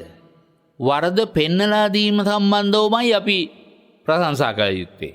අපි කරන්නේ වරදක් අපේ වරදක් පෙන්නලා දුන්නොත් අපට කෙනෙක් අපි තමසේ කවුද මට කියන්න කියලා අවවාදේ දුන්න එක්කනාගේ අගුණ හොයලා මම ඔයා ගැන දන්නවා ඔයාට මට අවවාද කරන අපට අනිත් එක්කනා කවුද කියන එක වැදගත් වෙන්නේ නැහැ පින්වත්නි. අපේ වරද මොකද්ද කියලා පෙන්වලා දෙනවා නම් තමන්ගේ වැරද්ද පෙන්වලා දෙනවා නම් ඒ වැරද්ද පෙන්වලා දීම ගැන ප්‍රශංසා කරන්න. සමහර වෙලාවට ඔබට ඒ වෙනුවෙන් ඇති වෙන නොයේ කාරවුල් වලින් අත්බිඳව ගන්නත් පුළුවන් වෙනවා ඔබට ඔබේ ජීවිතේ. ඔබ කරපු වරදකට අපි හිතමු අපි රේඩියෝ එක දානවා කියලා හයියෙන්. අපි සින්දු අහනවා කියලා හිතමු. තව කෙනෙක් අපිට ඇවිල්ලා කතා කරලා කියනවා අනේ මෙහෙමයි ළමයි පාඩම් කරනවා විභාගේ ළඟයි. ඒ නිසා කරුණාකරලා පොඩ්ඩක් රේඩියෝ එක අඩු කරනවාද? ස්පීකර් එක අඩු කරනවාද? අන්න අපේ වරද්දක් ඒක. අපි හිතුවේ නෑ වරද්දක් කියලා. ඒ වැරද්ද පෙන්නලා දුන්න එක කොච්චර වටිනවද? තමුන්සලා කවුද ඔය අපිට කියන්න කියලා අපිට මානව හිමිකම් තියෙනවා කියලා අපිට ඕන තාලට ඒක සද්ද නගලා පාවිච්චි කරනවා කියලා හිතමු. අන්න කවුරු හරි දුරකථන පණිවිඩයක් දෙනවා පොලිසියකට. පොලිසියෙන් එන නඩුවක් දානවා. වන්දියකුත් ගෙවන්න වෙනවා. අන්න අර පළවෙනි සැරේ හැබැයි අවවාදය කරනකොටම අනේ සමා වෙන්න ඒක මතක් කරපික ලොකු දෙයක් කියලා ඔබට පුළුවන් වුණා නම් ඔබේ රසවින්දනය වෙනුවෙන් ක්‍රියාත්මක වෙච්ච ධාරාව සාමාන්‍යකරණය කරගන්න පින්නත්නේ ඔබට ඒක හරි වටිනවා. එතකොට අන්න Tamante යම් කිසි කෙනෙක් තමන්ගේ වරද පෙන්නලා දෙනවා නම් එයාට ප්‍රශංසා කරන්න කිව්වා. එයාට පෙරලා නිඳා කරන්න එපා, අපහාස කරන්න එපා කියලා භාග්‍යවතුන් වහන්සේ වදාරනවා. අන්තිමට වදාරනවා ඒ සූත්‍ර දේශනාවේදී ආර්යයන්ට ගරහන පුද්ගලයා ලාමක වූ වචනද හිතද පිහිටුවාගෙන යම් නිරයකට පැමිණෙනවා නම් ඒ නිරයට පත්වීම වළක්වන්න බෑ. ඒක ඇතැම් කර්ම විපාක එතකොට බුදු කෙනෙකුටවත් වළක්වන්න බෑ පින්වත්. ඔබට මතකයි මම ඔබට ගිය සතියේ සිහිපත් කළා නොඑක ආකාර සූත්‍ර දේශනා තියෙනවා අර්ථයක් නැතිව ක්‍රෝධය උපදවාගත්තු අවස්ථා. පින්වත් ඔබට මතක ඇති අපි ධනංජානී සූත්‍රය මූලික කරගෙන සිහිපත් කළා. ධනංජානී බ්‍රාහ්මණයා බුදුරජාණන් වහන්සේ පිළිබඳව නොසතුරු සිත් ඇති කරගත්තා කියලා. ඒ ඇයි ධනංජානී බ්‍රාහ්මණයාගේ බැමිණිය හරිම ශ්‍රද්ධාවන්ත කෙනෙක්. සෝවාන් මාර්ගයට පත්වලා හිටපු කෙනෙක්. දැන් ධනංජානී බ්‍රාහ්මණයාගේ ස්වාමි දියණිය තුනුරුවන් කෙරෙහි කොතරම් පැහැදීමකින් ශ්‍රද්ධාවකින් කටයුතු කරන කෙනෙක්ද කියනවා නම් හැම වෙලාවෙම ඇගේ මනසේ තියෙන්නේ භාග්‍යවත් අරහත් සම්මා සම්බුදුරජාණන් වහන්සේට නමස්කාර වේවා කියලාමයි. දැන් හොඳ අවස්ථාවකදී වේවා නරක අවස්ථාවකදී වේවා නමෝ බුද්ධාය කියලා අපි කියමුකෝ කෙටියෙන්. නමෝ බුද්ධයි කියපු වාක්‍ය කියපු ගමන්මයි ඉන්නේ. දැන් පාරද්වාජ ගෝත්‍ර වූ ධනංජානි බමුණා බැමිණියට කතා කරලා කියනවා සැඩොලිය උඹ හැම වෙලාවෙම ඔය බුදුහාමුදුරට නමස්කාර කරන වාක්‍ය අපිට නම් ඇහෙන්න කියන්න එපා. ඇහැ නවත්තන්නේ නැහැ. මොන පලිබෝධාවත් මොන අපහාසකම් ආවත් අන්න බලන්න ආගම දහම කෙරෙහි තමන්ගේ හිතේ තියෙච්ච භක්තිය නැති කරගන්නේ නැහැ. එක දවසක් කතා කරලා කියන හෙට අපේ ගෙදරට බමුණු රාශියක් එනවා. හෙට දානයක් දෙනවා. උඹට මම එක ඉල්ලීමක් කරනවා. මොකද්ද? හෙට දවසේ වත් ඔය කට වහගෙන ඉන්න බැරිද බමුණෝ ඉන්න තැන නමෝ බුද්ධාය කියන්නේ නැතුව. ඈ නිස්සද්දව හිටියා. දානෙ බෙදෙන වෙලාවේ ඇගේ අතින් වාජනයක් වැටුණා. ඒක පාට කිව්වා නමෝ බුද්ධාය. අර බමුණෝ ඒක අහගෙන ඉඳලා ඔක්කොම සීසීකට ගියා. සමහරව ආහාර ටික අතට අරගෙන අනන ගම. සමහර මුඛයට ගත්ත ආහාර පළවෙනි පිට ගිලින ගම. ඔක්කොම ඒවා ඊතරම දාලා යන්න ගියා. දැන් අන්න භාරද්වාජ ගෝත්‍ර බමුණට ධනංජාරිට දැන් හරිම කේන්ති. කබක් නැහැ කියලා භාග්‍යතුන් වහන්සේ ළඟට ඇවිල්ලා සිහිපත් කරනවා භාග්‍යතුන් වහන්සේ අපේ ගෙදර උන්දට මං අනන්ත ප්‍රමාණ අවවාද කළා. නමුත් අපේ ගෙදර උන්ද නමෝ බුද්ධාය කියන එක හිතේ වැළැක්ුවේ නෑ ස්වාමීනි. ඒ නිසා මෙන්න මේ ආකාරයට මට අලාභ විඳින්න සිද්ධ වුණා. හොඳයි බමුණ. මම ඔබෙන් ප්‍රශ්න කිහිපයක් අහන්න. ඔබට ගිය සතියේ ටික සිහිපත් කළා. ගෞතමීනි මගෙන් අහන්න ප්‍රශ්න හැබැයි මටත් ප්‍රශ්න 4ක් අහන්න තියෙනවා. හොඳයි අහන්න කියලා ඔන අවස්ථාව දුන්නා. ගෞතමයන් වහන්සේ යමෙක් සුවසේ වාසය කරනවා නම් නිදා ගන්නවා නම් අවදි වෙනවා නම් ප්‍රසන්න වූ මොහොමඩක් ඇතුව ජීවත් වෙනවා නම් හිතර පතන දේවල් මනවින්ම ඉෂ්ට සිද්ධ වෙනවා නම් ඒ ප්‍රතිඵලය ලැබීම සඳහා යම්කිසි එක ගුණයක් තියෙනවාද? භාග්‍යවතුන් වහන්සේ පත් කරනවා ඔව්. ක්‍රෝධය අවසන් කරගත්තොත් හිතක් තුල තියෙන ඔය කියපු සියලු ප්‍රතිඵල නෙලා ගන්න පුළුවන්. අන්න භාරද්වාජ ගෝත්‍ර බවනට මිත්‍යා දෘෂ්ටි නිසා හිතේ වැසී තිබිච්ච සංකල්පය දුරු කරගන්න අවස්ථාව සැලසුණා. බලන්න කර්ම විපාකයක මහත. සමහර දැඩි තීරණ දැඩි සංකල්ප හිතත් තුළ පහළ වෙන්නේ ඒ අතීත සංසාර කර්ම විපාකයේ අවසන් කරන්න වෙන්නත් පුළුවන්.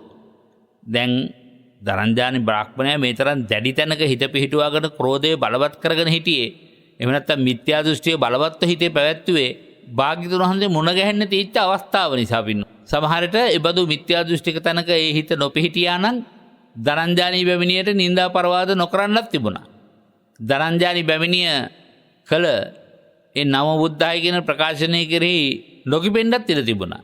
එහෙම වුණා නම් භාග්‍යතුන් වහන්සේ මුණ ගැහෙන්නේ නැහැ. භාග්‍යතුන් වහන්සේ දේශනා කරනවා ක්‍රෝධය විනාශ කළොත් ජීවිතේ හැමදේම දිනා ගන්න පුළුවන්. හොඳයි. ස්වාමීනි භාග්‍යතුන් වහන්සේ මට වැටහුණා හරියට යටිහුරු කළ වාජනයක් උඩුහුරු කරලා පැන්වක් කළා වගේ ස්වාමීනි මට මනවින්ම ධර්මය අඩුවක් නැතුව පිරී යන ආකාරයට අවබෝධ වුණා. ස්වාමීනි භාග්‍යතුන් වහන්සේ මට තෙරුවන් සරණ යන්න අවසර දෙන්න. ධනංජානි බමුණත් තෙරුවන් සරණ ගියා. රහතන් වහන්සේලා අතර එක් රහතන් වහන්සේ නමක් වුණා. ඒ වගේ පින්වත්නි සූත්‍ර දේශනා රාශියක් මේ බ්‍රාහ්මණ සංයුක්තය හරහා දේශනා වෙනවා. අක්කෝස කියන සූත්‍ර දේශනාවත් ඒ වගේ වටිනා ලස්සන සූත්‍ර දේශනාවක්. ඒ සූත්‍ර දේශනාවෙත් සිහිපත් කරනවා බුදුරජාණන් වහන්සේට අක්කෝසක කියන බ්‍රාහ්මණයා හොඳටම දොස් කියනවා. භාග්‍යවතුන් වහන්සේ හැම දෝෂයක් පරිභවයක්ම අහගෙන ඉඳලා මේ පින්වත් ඔබ දන්න සූත්‍ර දේශනා දන්න කතා ප්‍රවෘත්ති. නමුත් මේ ක්‍රෝධය පිළිබඳව කියා ගන්න අපට මේ කරුණ හුඟක් ප්‍රයෝජනවත්. දැන් කොච්චර දෝෂාරෝපණය කළත් බුදුහාමුදුරුවෝ නිශ්ශබ්දව අහගෙන ඉන්නවා. දැන් ඔබටත් අපටත් කොයිතරම් නිඳා කළත් අපවාද කළත් අපහාසකම් කළත් අපට නිශ්ශබ්දව අහගෙන ඉන්න පුළුවන්කම තියෙන්න ඕනේ. එකට එක කතා කරන්න කලබල වෙනවට වඩා ඔබට කරන නින්දා ඔබට කරන අපහසුකම් අහගෙන ඉන්නවා නේද? පින්වත්නි ඔබට මෙන්න මේ කියපු කතාවේ ප්‍රයෝජනය ගන්න පුළුවන්. භාග්‍යවතුන් වහන්සේ නිශ්ශබ්ද ඉඳලා හැමදේම අවසන් වුණාම අහනවා ඔබ එහෙම අහන්න යන්න එපා. එතකොට නැති ගැටලුවක් ආයෙ හටගන්න පුළුවන් තවත් රණ්ඩුවකට බුලක් කරගන්න එපා. භාගතුන් වහන්සේ අහනවා මේ අක්කෝසක ඔබේ නිවසට නොඑක ආකාර නෑදෑ වෙනවද? එනවා. නෑදෑ නොවන අයත් එනවද? යාළු මිත්‍රයොත් එනවද? එනවා.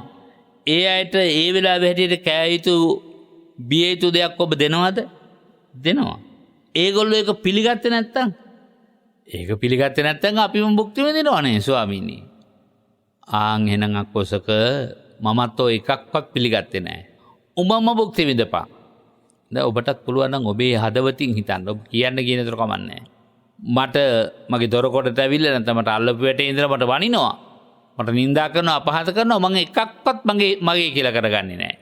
ඒවා ඔබටම වේවා ඔවුන්ටම වේවා කියලා ඔබ හිත හදාගන්න. හිත හදාගත්තොත් අන්න ඔබ ක්‍රෝධයේ දිනාගත්තු කෙනෙක් වෙනවා. දැන් භාග්‍යවතුන් වහන්සේ වැඩිම දේශන සංඛ්‍යාව සිද්ධ කළා තියෙන්නේ ක්‍රෝධය පිළිබඳවයි.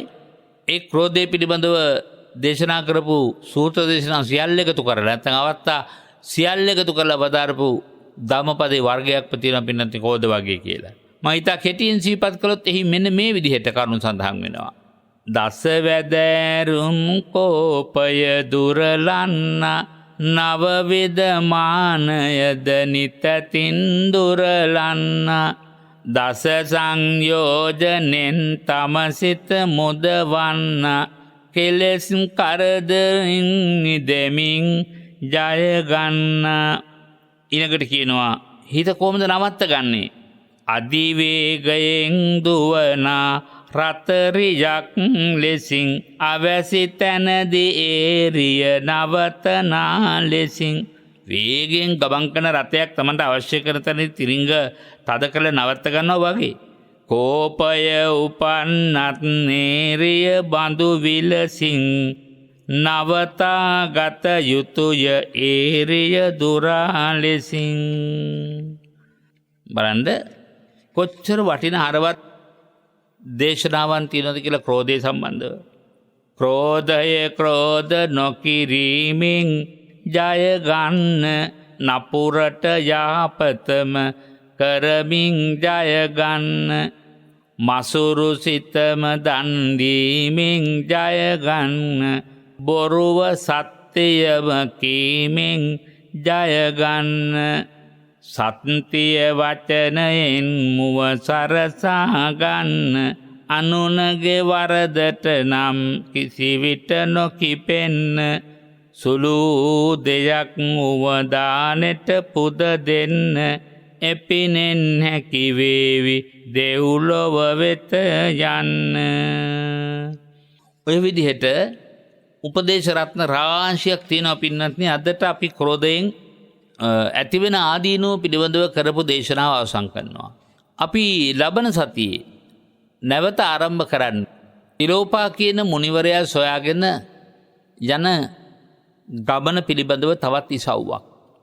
අද දවසේ අපට ලැබෙන කාලය බින් සමාප්ත වෙන නිසා අද ධර්ම දේශනාවට ආරම්භයේ සිහිපත් කළා වගේ කොස්කොම අකරවිට වාසනා කියන නිවසේහි රැඳෙන ධර්ම ශාන්ති සේනාරත්න පින්වත් මහත්මිය දායකත්වයේ දරමින් 2009 ජූනි මාසයේ 29 වෙනි දින අභාවයට පත් වුණු අයිඑච් සේනාරත්න ආදරණීය පියාණන්ට නිවන් සුව ප්‍රාර්ථනා කිරීම සුජීවත්ව සිටින 81 වෙනි වියේ පසුවන එල්.පී. කමලාවති මෑණියන්ට නිදුක් නිරෝගී සුව ප්‍රාර්ථනා කිරීම බලාපොරොත්තු වෙනවා. ප්‍රාර්ථනා එලෙසින් ඉෂ්ට සිද්ධ වෙන්නට අධිෂ්ඨාන කරන අතරේ 2022 ජූලි මාසයේ කියන ලබන මාසයේ 28 වෙනි දින 22 වෙනි උපන්දිනයේ සමරන ඩී.ජී. කලන ගයාශාන් ආදරණීය එකම පුතුට සෙත් ශාන්තිය ප්‍රාර්ථනා කිරීම ඩී.ජී. නිමල් අශෝක ස්වාම පුරුෂයන්න්ට නිදුක් නිරෝගී සුවය දීර්ඝායුෂ ප්‍රාර්ථනා කිරීම වගේම ආරම්භයේ සිහිපත් කළා වගේ සියලු ස්වාමීන් වහන්සේලාට සෙත් ශාන්තිය අධිෂ්ඨාන කිරීමගේ අරමුණයි.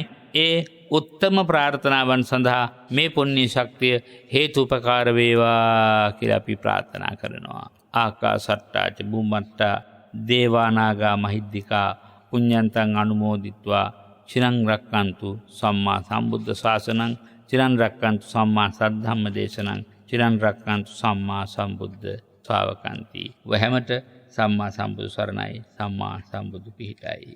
සාධු සාධු සාධු. මෙත්නෙත් පාමුල ධර්මානුශාසනාවයි නිමාවට පත්වනේ.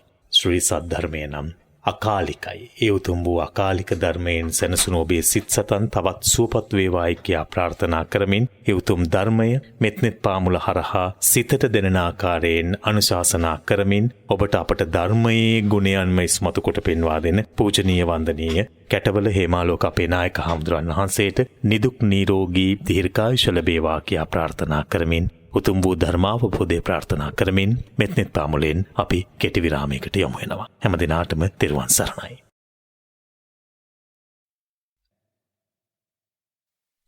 අයිබෝවන් අපි නැවත සූදානම් වෙන්නේ මෙත්නෙත් පාමුල ධර්ම සාකච්ඡාව ආරම්භ කරන්නට. මෙත්නෙත් පාමුල වැඩසටහනේදී ක්‍රෝධය සම්බන්ධව මේ දේශන මාලාව හොඳට අහපු කෙනෙකුට අපි ජීවිතේ වර්ධවා ගන්නේ මෙතනින් නේද කියලා බොහෝ වෙලාවට හිත හදාගෙන ඒ හඳුනාගෙන ක්‍රෝධයෙන් ඈත් වෙන්නට අවස්ථාවක් උදා කරගන්න පෙළඹෙනවා. එහෙම නොවුනොත් තමයි තවත් අපි ජීවිතය අගාධයට යන්නේ. ඒ නිසා ක්‍රෝධය කොතෙක් දුරට කෙනෙකුගේ ජීවිතයේ හැඩි කරනවද නැත්නම් වනසනවද නැත්නම් සසර ජීවිතය තුළදී අපිට දුගතිගාමී භවයන් කරා යන්නට මාර්ගය පාදා දෙනවද? මේ නිසා ක්‍රෝධය පිළිබඳව මම හිතන්නේ බුද්ධ දේශනාව තරම් තවත් වටින මඟ පෙන්වීමක් නැහැ. ඒ අනිත් පැත්ත පිළිබඳව කතා බහ කරනකොට ද්වේෂයට වෛරයට තිබෙන ප්‍රතිපාර්ශවය මෛත්‍රිය. මේ මෛත්‍රිය වර්තමාන ලෝකයේටම අවශ්‍ය මොහොතක් මේක. විශේෂයෙන්ම අපේ වගේ ලංකාවේ ජනතාවටත් අවශ්‍ය මොහොතක් මේක. මොකද අපේ හිත තුළ මේ විවිධ ප්‍රශ්න එක්ක හැම විටම ද්වේෂය වෛරය උද්දීපනය වෙනවා, මතු වෙනවා. පාරට තොරට බැස්සත් බොහෝ වෙලාවට මගතොට හමු වෙන අයත් එක්ක හිනාවට වඩා ද්වේෂයෙන් බලන්නට වෛරයෙන් බලන්නට පුංචි වරද්දක් යාතපසු වීමක් වෙන්න පුළුවන්. ඒ වැරද තමගේ ජීවිතයේ මහා වරදක් ලෙස දැකලා ගැටෙන්නට ජීවිත නැති කරගන්නට පවා පෙළඹෙන අවස්ථා අපිට සමාජයේ දකින්නට ලැබෙනවා. ඒ වගේම මේවායේ තිබෙන භයානක භාවයේ පිළිබඳව හඳුනා නොගත් නිසා ඇතැම් වෙලාවට මිනිසුන්ට මිනිස්කම අමතක වෙලා තිබෙනවා. ඒක නිසා මම හිතන්නේ ධර්මයේ තියෙන රටක ඉපදුණු අපිට ඒ ධර්මයේ ඇහිද්දිත් අපි ඒ මග යන්නේ නැතුව මුලා වූ මගක වැරදි මාර්ගයක ගමන් කරනවා නම් ඒ කොතෙක් ජීවිතයට හානි කර වේවිද කියලා ඔබ ඔබෙන්ම විමසා බලන්න. එතමුන් කියනවා මොනවා කරන්නත් ජීවත් වෙලා ඉන්න ඕනනේ කියලා. හැබැයි ජීවත් වෙන්න ඕනෑ කියලා පස් පවුයින් නැත්තම් අකුසලයෙන් ජීවිතය සකසා ගන්නවා නම් මේ කොතෙක් භයංකර වෙන්න පුළුවන්ද? අපි සාකච්ඡා කරමු තවත් මේ අද දේශනාවට සම්බන්ධ ක්‍රෝධය පිළිබඳ කර්මය සම්බන්ධ විවිධ ප්‍රශ්න පිළිබඳව අපේ ගෞරවනීය නායක හමුදුරන් වහන්සේගේ අනුශාසනා ඔබට ලබා ගන්නට හැකියාව තිබෙන්නේ ජීවිතය සාර්ථකව හැඩගස්වා ගැනීම උදෙසායි. ඒ නිසා මෙත්නෙත් පාමුල අහන හැම දෙනා වෙනුවෙන්ම නැවත වාරයක් අපේ පූජනීය කැටවල හේමාලෝක නායක හමුදුරන් වහන්සේව මෙත්නෙත් පාමුල ධර්ම සාකච්ඡාවට බොහොමත්ම ගෞරවයෙන් පිළිගෙන ආරම්භයේදීම උන්වහන්සේට නිදුක් නිරෝගී දීර්ඝායුෂ ලැබේවා. මේ තියෙන රෝග පීඩාවන් ඉක්මනින්ම උන්වහන්සේ කෙරෙහින් දුරින් භූත වෙලා බොහොම සතුටින් ඒ වගේම බොහොම ශක්තිමත්ව ධෛර්ය සම්පන්නව තවත් මේ උන්වහන්සේ ශාසනය වෙනුවෙන් ඒ වගේම මේ ධර්මයේ වෙනුවෙන් කෙරෙන්නා වූ උත්තරීතර කැපවීම ශක්තිමත්ව කරගෙන යාමට අපේ හමුදුරන් වහන්සේට ශක්තිය ධෛර්යය නිදුක් නිරෝගී භාවය ලැබේවා. ඒ වගේම සියලුම සම්‍යක් දෘෂ්ටික දෙවියන් අපි දන්නවා මේ ධර්මය අහන්නට බොහොම ප්‍රියයි.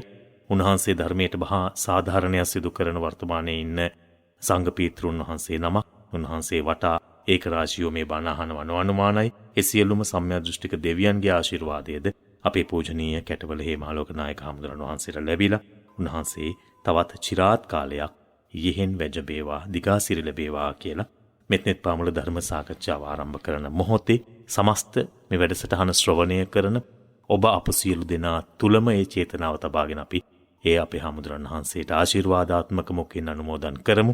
ඒ අනුභවයෙන් අපේ හමුදුරන් වහන්සේට දීර්ඝායු ලැබේවා කියලා නැවත නැවත ප්‍රාර්ථනා කරනවා. අපේ හමුදුරනේ මට හිතෙනවා අද සාකච්ඡාව මේ ඔබ වහන්සේ කිව්වා වගේ ක්‍රෝධය පිළිබඳ බලනකොට එහෙම නැත්නම් ද්වේෂය පිළිබඳ බලනකොට අපි සමාජයේ හිම තත්වයක් තමයි වැඩි වශයෙන් දකින්නේ. හැම විටම hina වුණත් hinaවට ප්‍රතිපාර්ශවීය පුද්ගලයාගේ hinaවක් එල්ල වෙන අවස්ථා නැත්නම් hinaවකින් පිළිතුරු දෙන සංග්‍රහ කරන අවස්ථාවලට වඩා පුංචි හෝ වරදක් දුටු තැන ගැටෙන්නට පෙළඹෙන සමාජයක් අපි දකින්නේ. එතකොට මේ අපි ධර්මය ප්‍රගුණ කරලා නැති නිසාද ආදීනව හඳුනාගෙන නැති නිසාද කියන කාරණේ අපිට මතුවෙනවා. අනෙක් පසින් දැන් අර සමාජයේ කියමනක් තිබෙනවා අර මා කලින් සිහිපත් කළ ආකාරයට මොන දේ කරන්න ජීවත් වෙලා ඉන්න ඕන. ඉතින් ඒ ජීවත් වෙන්න ඕනෑකම නිසා ඕනෑම පවක් කරන්නට ඕනෑම වරදක් කරන්නට ඕනෑම ගැටලුවක තමන්ගේ ජීවිතයට යම් ආකාරයකට බලපාන යම් ආකාරයකට පාපකාරී පිළිතුරු ලැබෙන තත්වයකට අපේ ජීවිතේ පත් කරගත යුතුද ජීවත් වෙන්නට ඕනෑ කියන කාරණේ. නිසා එහෙම වැරදිකාරී දේවල් වලින් පස්පවින් නැත්නම් දස අකුසලෙන් මේවයින් පරිපූර්ණ වුණු ජීවිතයක් ජීවත් වුණත් ජීවත් වෙන ජීවිතයක්ද මරණ ජීවිතයක්ද අපේ හාමුදුරනේ. පින්නැති ධර්මකාමී වාසනාවන්තයිනි භාග්‍යතුන් වහන්සේ අනාගත වංශ දේශනාවල් දේශනා කරන තැන පැහැදිලි කරනවා මිනිසුන්ගේ ආයු ප්‍රමාණය අවුරුදු 10ට බහිනවා කිය. ආයු ප්‍රමාණය අඩුවේගෙන යන්නට බලපාන එක හේතුවක් තමයි මිනිසුන්ගේ ගුණධර්ම අඩුවේගෙන යන එක. කියන ආයුෂ අඩු වෙනවා නම් ගුණධර්ම අඩු වෙනවා. ගුණධර්ම අඩු වෙනවා. දැන් මේ යුගයේ බලන්න අවුරුදු 50කට 60කට මිනිසුන්ගේ ආයුෂ සීමා වෙලා. උපරිම ආයුෂ. එතකොට අවුරුදු 10ට ආයුෂ බහිනකොට මුර්ගය වගේ මුර්ග සංඥාවෙන් හැසිරෙනවා කියනවා.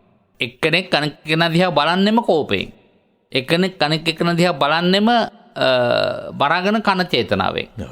කිසිම අර ඔබ කිව්වාගේ සිනාමුසු මුහුණක් ඇත්තෙම නැහැ. ලතෙත් බවක් නැහැ. ලතෙත් බවක් නැහැ. ඒක උන්ගේ ජීවිතේට වයස අඩු වෙගෙන යනකොටද අගුණ වැඩි වෙගෙන ගිහිල්ලා ඒකෙන් ඇති වෙන ප්‍රතිලාභයක් හැටියට ඒක වෙන්නේ. ඒක පැත්තක්. අන්තික දැන් අපිට සරල වශයෙන් මේ දවස්වල වැටහෙනවා. සමහර කෙනෙක් දවස් 4-5 එක දිගට අර සිලින්ඩරයක් උඩ වාඩි වෙගෙන ගෑස් ටික ඉල්ලගෙන කණ්ඩ යමක් හොයාගන්න හොයාගත්තු දෙයක් උයාගන්න ක්‍රමයක් නැතුව මොනතරම් පීඩාවක් වෙනවද ජීවත් වීම සඳහා. සහ දැන් මම අද මේ වැඩසටහන කරන්න එන්න කලින් ඊයේ හවස ඔබ වහන්සේට කතා කළා. මම ඔබ වහන්සේට සිහිපත් කළේ මට තෙල් ටිකක් හම්බුනොත් මං උදේ එන්නම් කියලා. පැය 2:00ක් පමණ තෙල් පොලිමේ ඉන්න උනා ඉතින් ඊයේ දවසේ. ඉතින් මේක ජීවිතේ පීඩාවක් තමයි විඳින්නේ. ජීවිතේ පීඩාවක්. දැන් ඔය අතරත අපි හිතමු හදිස්සියේ දරුවෙක් හම්බෙන්න අමාරු වෙලා. ගෙදර වාහනේ තියෙනවා තෙල් නැහැ.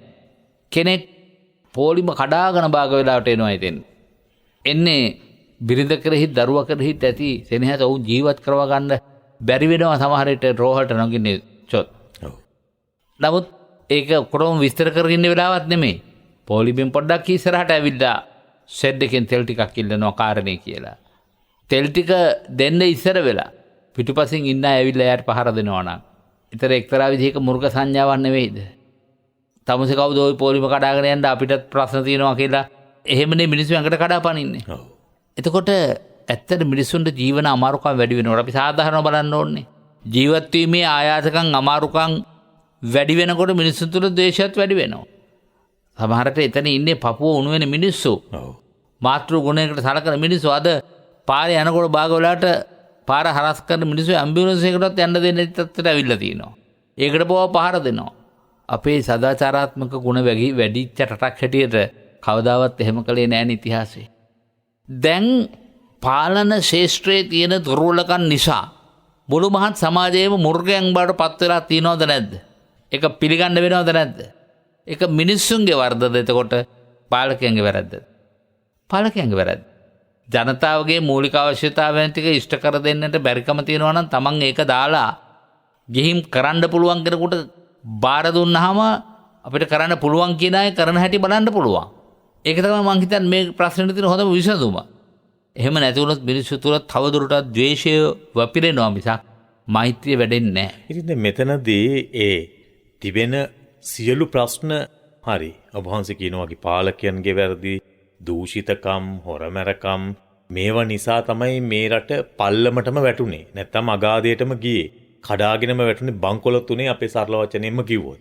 ඉතින් එහෙම බංකොලොත් විච්ච රටක අපි තවත් ක්‍රෝධය අවුස්සගෙන ද්වේෂය අවුස්සගෙන අපි අපිටම හිරිහැර කරගන්නවා නම් ඒ තුල අපේ හැමදෙරනේ අපිත් අපේ ජීවිතයට සසරට භවයටත් අවඩක් කරගෙන අනිත් අයටත් අවඩක් නේද එතකොට කරන්නේ අපි. ඔව් ඇත්තයි. අපි මීට පෙරත් කතා කළා දැන් අපි හිතමු ද්වේෂයෙන් කෝපයෙන් ඇවිලී ගියේ හිතින් දේපොළ විනාශ කරනවා. එතකොට මේ දේපොළ විනාශ කළාම ඒවා ආපහු පිළියෙල කරන්නත් වියදම් කරන්න වෙන්නේ කවුද? අපිටම තමයි. අහිංසක මිනිස්සුන් තමයි. දැන් ඔය නිවාස සම්බන්ධයෙන්ුත් මේ ගිනි තියපු නිවාස සම්බන්ධයෙන්ුත් හොඳ ගෙවල් හදලා දෙනවා කියවනේ. හදලා දෙනවා වෙන කාගෙන්වත් ගෙනල්ලා හදලා දෙන්නේ නැහැ. අපේම සල්ලි තමයි. අපේම අහිංසක මිනිස්සුන්ගේ බදු මුදල්. එහෙම. ඒතර පාංගෙඩියේ ඉඳලා සමහර වතුර බෝතලේ ඉඳලා දඩ ගහලා තමයි ඒකෙන් ලැබෙන ආදායමෙන් තමයි අනිත් ඒවා කරන්නේ. ඒතකොට ඒක ජීවිතේ අමාරුවටපත් වීමට වැඩ කරගත්තේ කවුද? අපිමයි. ඒක මෙලොවටත් විපත්තියේ පිළිසයි Tamanට මතු පිටින් නොපෙනුනාට අපි එක වෙලාවකට හිතනවා අපි ද්වේෂ සහගතව කරපු දේ ජයග්‍රහණය කිරීමක් හැටියට. ගෙවල් දොරවල් ගිනි තියාපු එක, යාන වාහන ගිනි තියාපු එක, පොදු දේපොළ විනාශ කරපු එක ලොකු ජයග්‍රහණයක් කළා කියලා හිතනවා. නමුත් ඒකේ අනිත් පැත්තේ ඇති වෙන සැඟවී ගිය ලාභය, සැඟවී ගිය පීඩාව Tamanටම විඳින සිද්ධ වෙනවා කියන කාරණාව වැටහෙන්නේ නැහැ. දැන් මෙතන හරි සියුම් තැනක් නේ. එතකොට දැන් ඔබ වහන්සේ අපි දෙපැත්තම බැලුවාම ඔබ වහන්සේ පැහැදිලි කරන විදිහට එක පැත්තකින් මේ වගේ පීඩාවක් එක්ක මේ වගේ ප්‍රශ්න එක්ක ද්වේෂය, වෛරය, ක්‍රෝධය මතුවීම ස්වභාවිකයි. අනිත් පසින් අපි ඒ ස්වභාවික ද්වේෂය, වෛරය, ක්‍රෝධය උද්දීපනය කරගෙන හැසිරීම තුළ අහිතක් අපිට කරගෙන තිබෙන, පාපයක් අපිට කරගෙන තිබෙන, තවත් පල්ලෙහාට කඩා වැටීමකටයි අපි යොදලා තියෙන අපේ ශක්තිය. ඔව්. එතකොට මේ දෙක හඳුනාගෙන ක්‍රියා කරනවා නම් කොහොමද ක්‍රියා කරන්නේ? ජයං වේරම් පසවති දුක්ඛංසේති පරාජිතෝ කිව්වනේ. උපසන්තෝ සුඛංසේති හිත්වා ජය පරාජයං. ජයං වේරම් පසවති කිව්වේ අර මා කිව්ව විදිහට වෛරය හිතේ තියාගෙන නොඑක ආකාර අඩන්තේට්ටන් ප්‍රතිමල්ලවයන් කෙරෙහි නැත්නම් ප්‍රතිවිරුද්ධ පාර්ශ්වය කෙරෙහි උපදවලා තමන්ගේ අයිතිවාසිකම් දිනා ගන්න උත්සාහ කරන හැම දෙනාටම අනිත් පැත්තෙන් වෛරයේ ගිනිසිලුව තමයි, වෛරයේ හත්තේ තමයි දිගු වෙන්නේ. ඒ නිසා ඒක ඊටත් භයානක තත්වයක්. එහෙමනම් උපසන්තෝ සුඛංසේති මේ වෙලාවේ වැදගත් වෙන ගොඩාක් උපශාන්ත මානසිකත්වයකින් බැලීමයි. උපේක්ෂාවෙන් බැලීමයි. තමන්ගේ පැත්ත මේ භවයට ඇති වෙන අලාභය ගැන විතරක් නෙමෙයි. මේ ද්වේෂසහගත ක්‍රියාවලිය නිසා, මේ ද්වේෂසහගත හැසිරීම නිසා, මේ ක්‍රෝධය නිසා දැවී යන්නේ මේ ආත්ම භාවයේ විතරක් නෙමෙයි, පිච්චෙන්නේ මේ ආත්ම භාවය විතරක් නෙමෙයි. මතු අනන්ත ආත්ම භාවවල දැවීමට, පිච්චීමට පාත්‍ර වෙනවා. දැන් මා දැක්කා යම් මාධ්‍යවල අර එක්තරා කාන්තාවකට ලොකු පොල්ලක් අරගෙන මිනිහෙක් ගහනවා අර දෙනෝ දහසක් මැද්දේ. එතකොට ඒකේ පර්ස් එක, මුදල් පසුම්බිය, දුරකථනය බිම වැටෙනවා. අන්තිමට ඒකත් පොඩි කරනවා. එතකොට බලන්න මිනිස්සුන් තුල අර කියපු මුර්ග සංඥාව ඇවිල්ලා නැද්ද? කාන්තාවකට මේ හිරිහැර කරපු සමාජයක්ද අපේ සමාජය. සහ දැන් විශේෂයෙන් අපි දැක්ක පහුගිය සතිවල අර ෆාතිමා පුංචි දැරිය අරගෙන ගිහලා ඝාතනය කරලා තිබෙනවා. ඔව්. ඉතින් ඒ වගේ තත්ත්වයන් අපි මේ ආසන්න කාලේ නිතර දැක්කා. එතකොට ඉනකට දැන් මේ ආපහු මැරවර බල ඉසෝසවලා කී දෙනෙක් අතරමඟ වෙඩි තියලා ඝාතනය කළාද? සමංකොල්ල කෑම් බහුලව සිදුවේ. හේතු ඇතුව හෝ නැතුව වේවා. මංකොල්ල කෑම් බහුලව සිදු වෙනවා. එතකොට මේවායේ විපාක ආදීනව හිතන්නවත් කැමති වෙන්නේ නැති හිතකින් ඕන එක කරන්න. හැබැයි කවදා හරි දවසක ඒගොල්ලන්ට විපාක විදිහට දවසට වැටහෙනවා, තේරෙනවා මේ විපාකේ මට උනේ මම කවදා හරි කරපු මේ අකුසල නිසා කියන කාරණාව වැටහෙනවා. එදාට හැබැයි පෙරහැර ගිහිල්ලා ඉවරයි. ඊට වඩා කලින් හිතනවා නම් කෙනෙකුට අන්න හිත උපශාන්ත භාවයටපත් කරගන්න පුළුවන්. ඔබ වහන්සේ ධර්මදේශනාවේ ආරම්භයේදී කර්මය පිළිබඳ සිහිපත් කිරීම කළා බොහොම දීර්ඝව සහ වටිනා ආකාරයෙන්. එතකොට අපේ හැමදෙරනේ භවයට එන්නේ කර්ම ගෙවන්නද? විශේෂයෙන්ම දැන් අපි කතාවට කියනවා බඹා ගෙට වැඩියට තමයි සියල්ල සිදු වෙන්නේ කියලා. නිකන් කතාවට කියන්නේ එහෙම. අපිට ඕන විදිහට අපේ ජීවිත සකසා ගන්න බැරිද? කර්මයට අනුකූලව කර්ම නියාමය නැත්නම් එහි විපාකය අනිවාර්යයෙන්ම විපාක දෙනවාද? එවැනි තත්ත්වයක් එතකොට මේ සමාජයේ මේ අපි අත්විඳින කාරණාවට කර්මය යොදා ගන්න හැකියාවක් තියෙනවා. ධර්මයට අනුව කර්මය සකස් කරගත්තොත් එයාට කර්මයෙන් සහනයක් මිස අලාභයක්, පාඩුවක්, වේදනාවක් ඇති වෙන්නේ නැහැ. අධර්මයෙන් යුතු කර්ම රැස් කරගත්තොත් තමයි ධර්මය අයින් කරලා අධර්මයෙන් යුතු කර්ම, ඒකේ පාප කර්ම රැස් කරගත්තොත් ඒ අකුසල විපාකය ඔවුන්ට අතිශයින් භයානක දරුණු තත්ත්වයන් ගෙන දෙනවා. ඒතකොට අපි පෙර භවයක කරපු එක අධර්මයෙන් කරපු එකක් නම් මේ විපාක මේ භවයේ දෙනවා. මම සිහිපත් කළා ඒක. ඇතැම් වෙලාවට කෙනෙකුට තමන් අනුන්ගෙන් එන නින්දා පහද මේ ආත්මේ කරපුවා නෙවෙයි. මේ ආත්මේ කෙනෙකුට නින්දාවක් හිතින්වත් හිතලා නැහැ. පරෝපකාරීවමයි ජීවත් වෙලා තියෙන්නේ. නමුත් එයා පෙර ආත්ම භාවයේ කරපු කුසල විපාකයක් මේ භවයේ ගෙවන්නටම සිත් තියෙන එකක්. ඒක ගෙවලා ඉවර කරන්න එයාට පුළුවන්කම තියෙනවා. නමුත් අලුතෙන් එකට එක කරලා කර්ම රැස් කරන්න එපා කියලායි මම අවධාරණය කරන්නේ. ඒ කියන්නේ ඔබ වහන්සේ කියන්නේ ගෙවන්න තියෙන කර්මයක විපාකයේ බලවත් ලෙස එල්ල වුණත් එතනදී හිත හදාගෙන ඒකට ගැටෙන්නේ නැතුව, ඒකට දැඩිව ප්‍රතිවිරුද්ධව කටයුතු කරන්නේ නැතුව, ඒ ධර්මානුකූල මගක් ඔස්සේ යම් සහනයක් හොයනවා නම් ඔව්. එතන නිවීමක් තියෙනවා ඊළඟ භවයටත් තනසීමක් තියෙනවා. පැහැදිලිවම ඔව්. මොකද මං කිව්වේ ඒකයි කර්මක්ෂය ප්‍රතිපදාව කියන වචනේ නිතර හිතේ තියාගන්න ඕනේ. ඔව්. ඔබට යම්කිසි අපහසුතාවයක් එනවා නම් අෂ්ටලෝක ධර්මයේ දුක් පැත්තේ නින්දාවක් වේවා අලාභයක් වේවා අපකීර්තියක් වේවා ඒ ඕනෑම කාරණාවක් ළඟ Tamanට පුළුවන් වෙන්න ඕනේ එකට එක කරන්න නැතුව ඉන්න. පීඩාවටපත් නොවී ඉන්න. ඔව්. කර්මක්ෂය ප්‍රතිපදාව හිතට ගන්න. බැනුම් අහන වාරයක් හිතනවා මේ කර්මය තව ටිකක් ඉවරයි. ස්වාමියෙකුගෙන් බැට පහර කන්න බිරිඳක් කියලා හිතමු.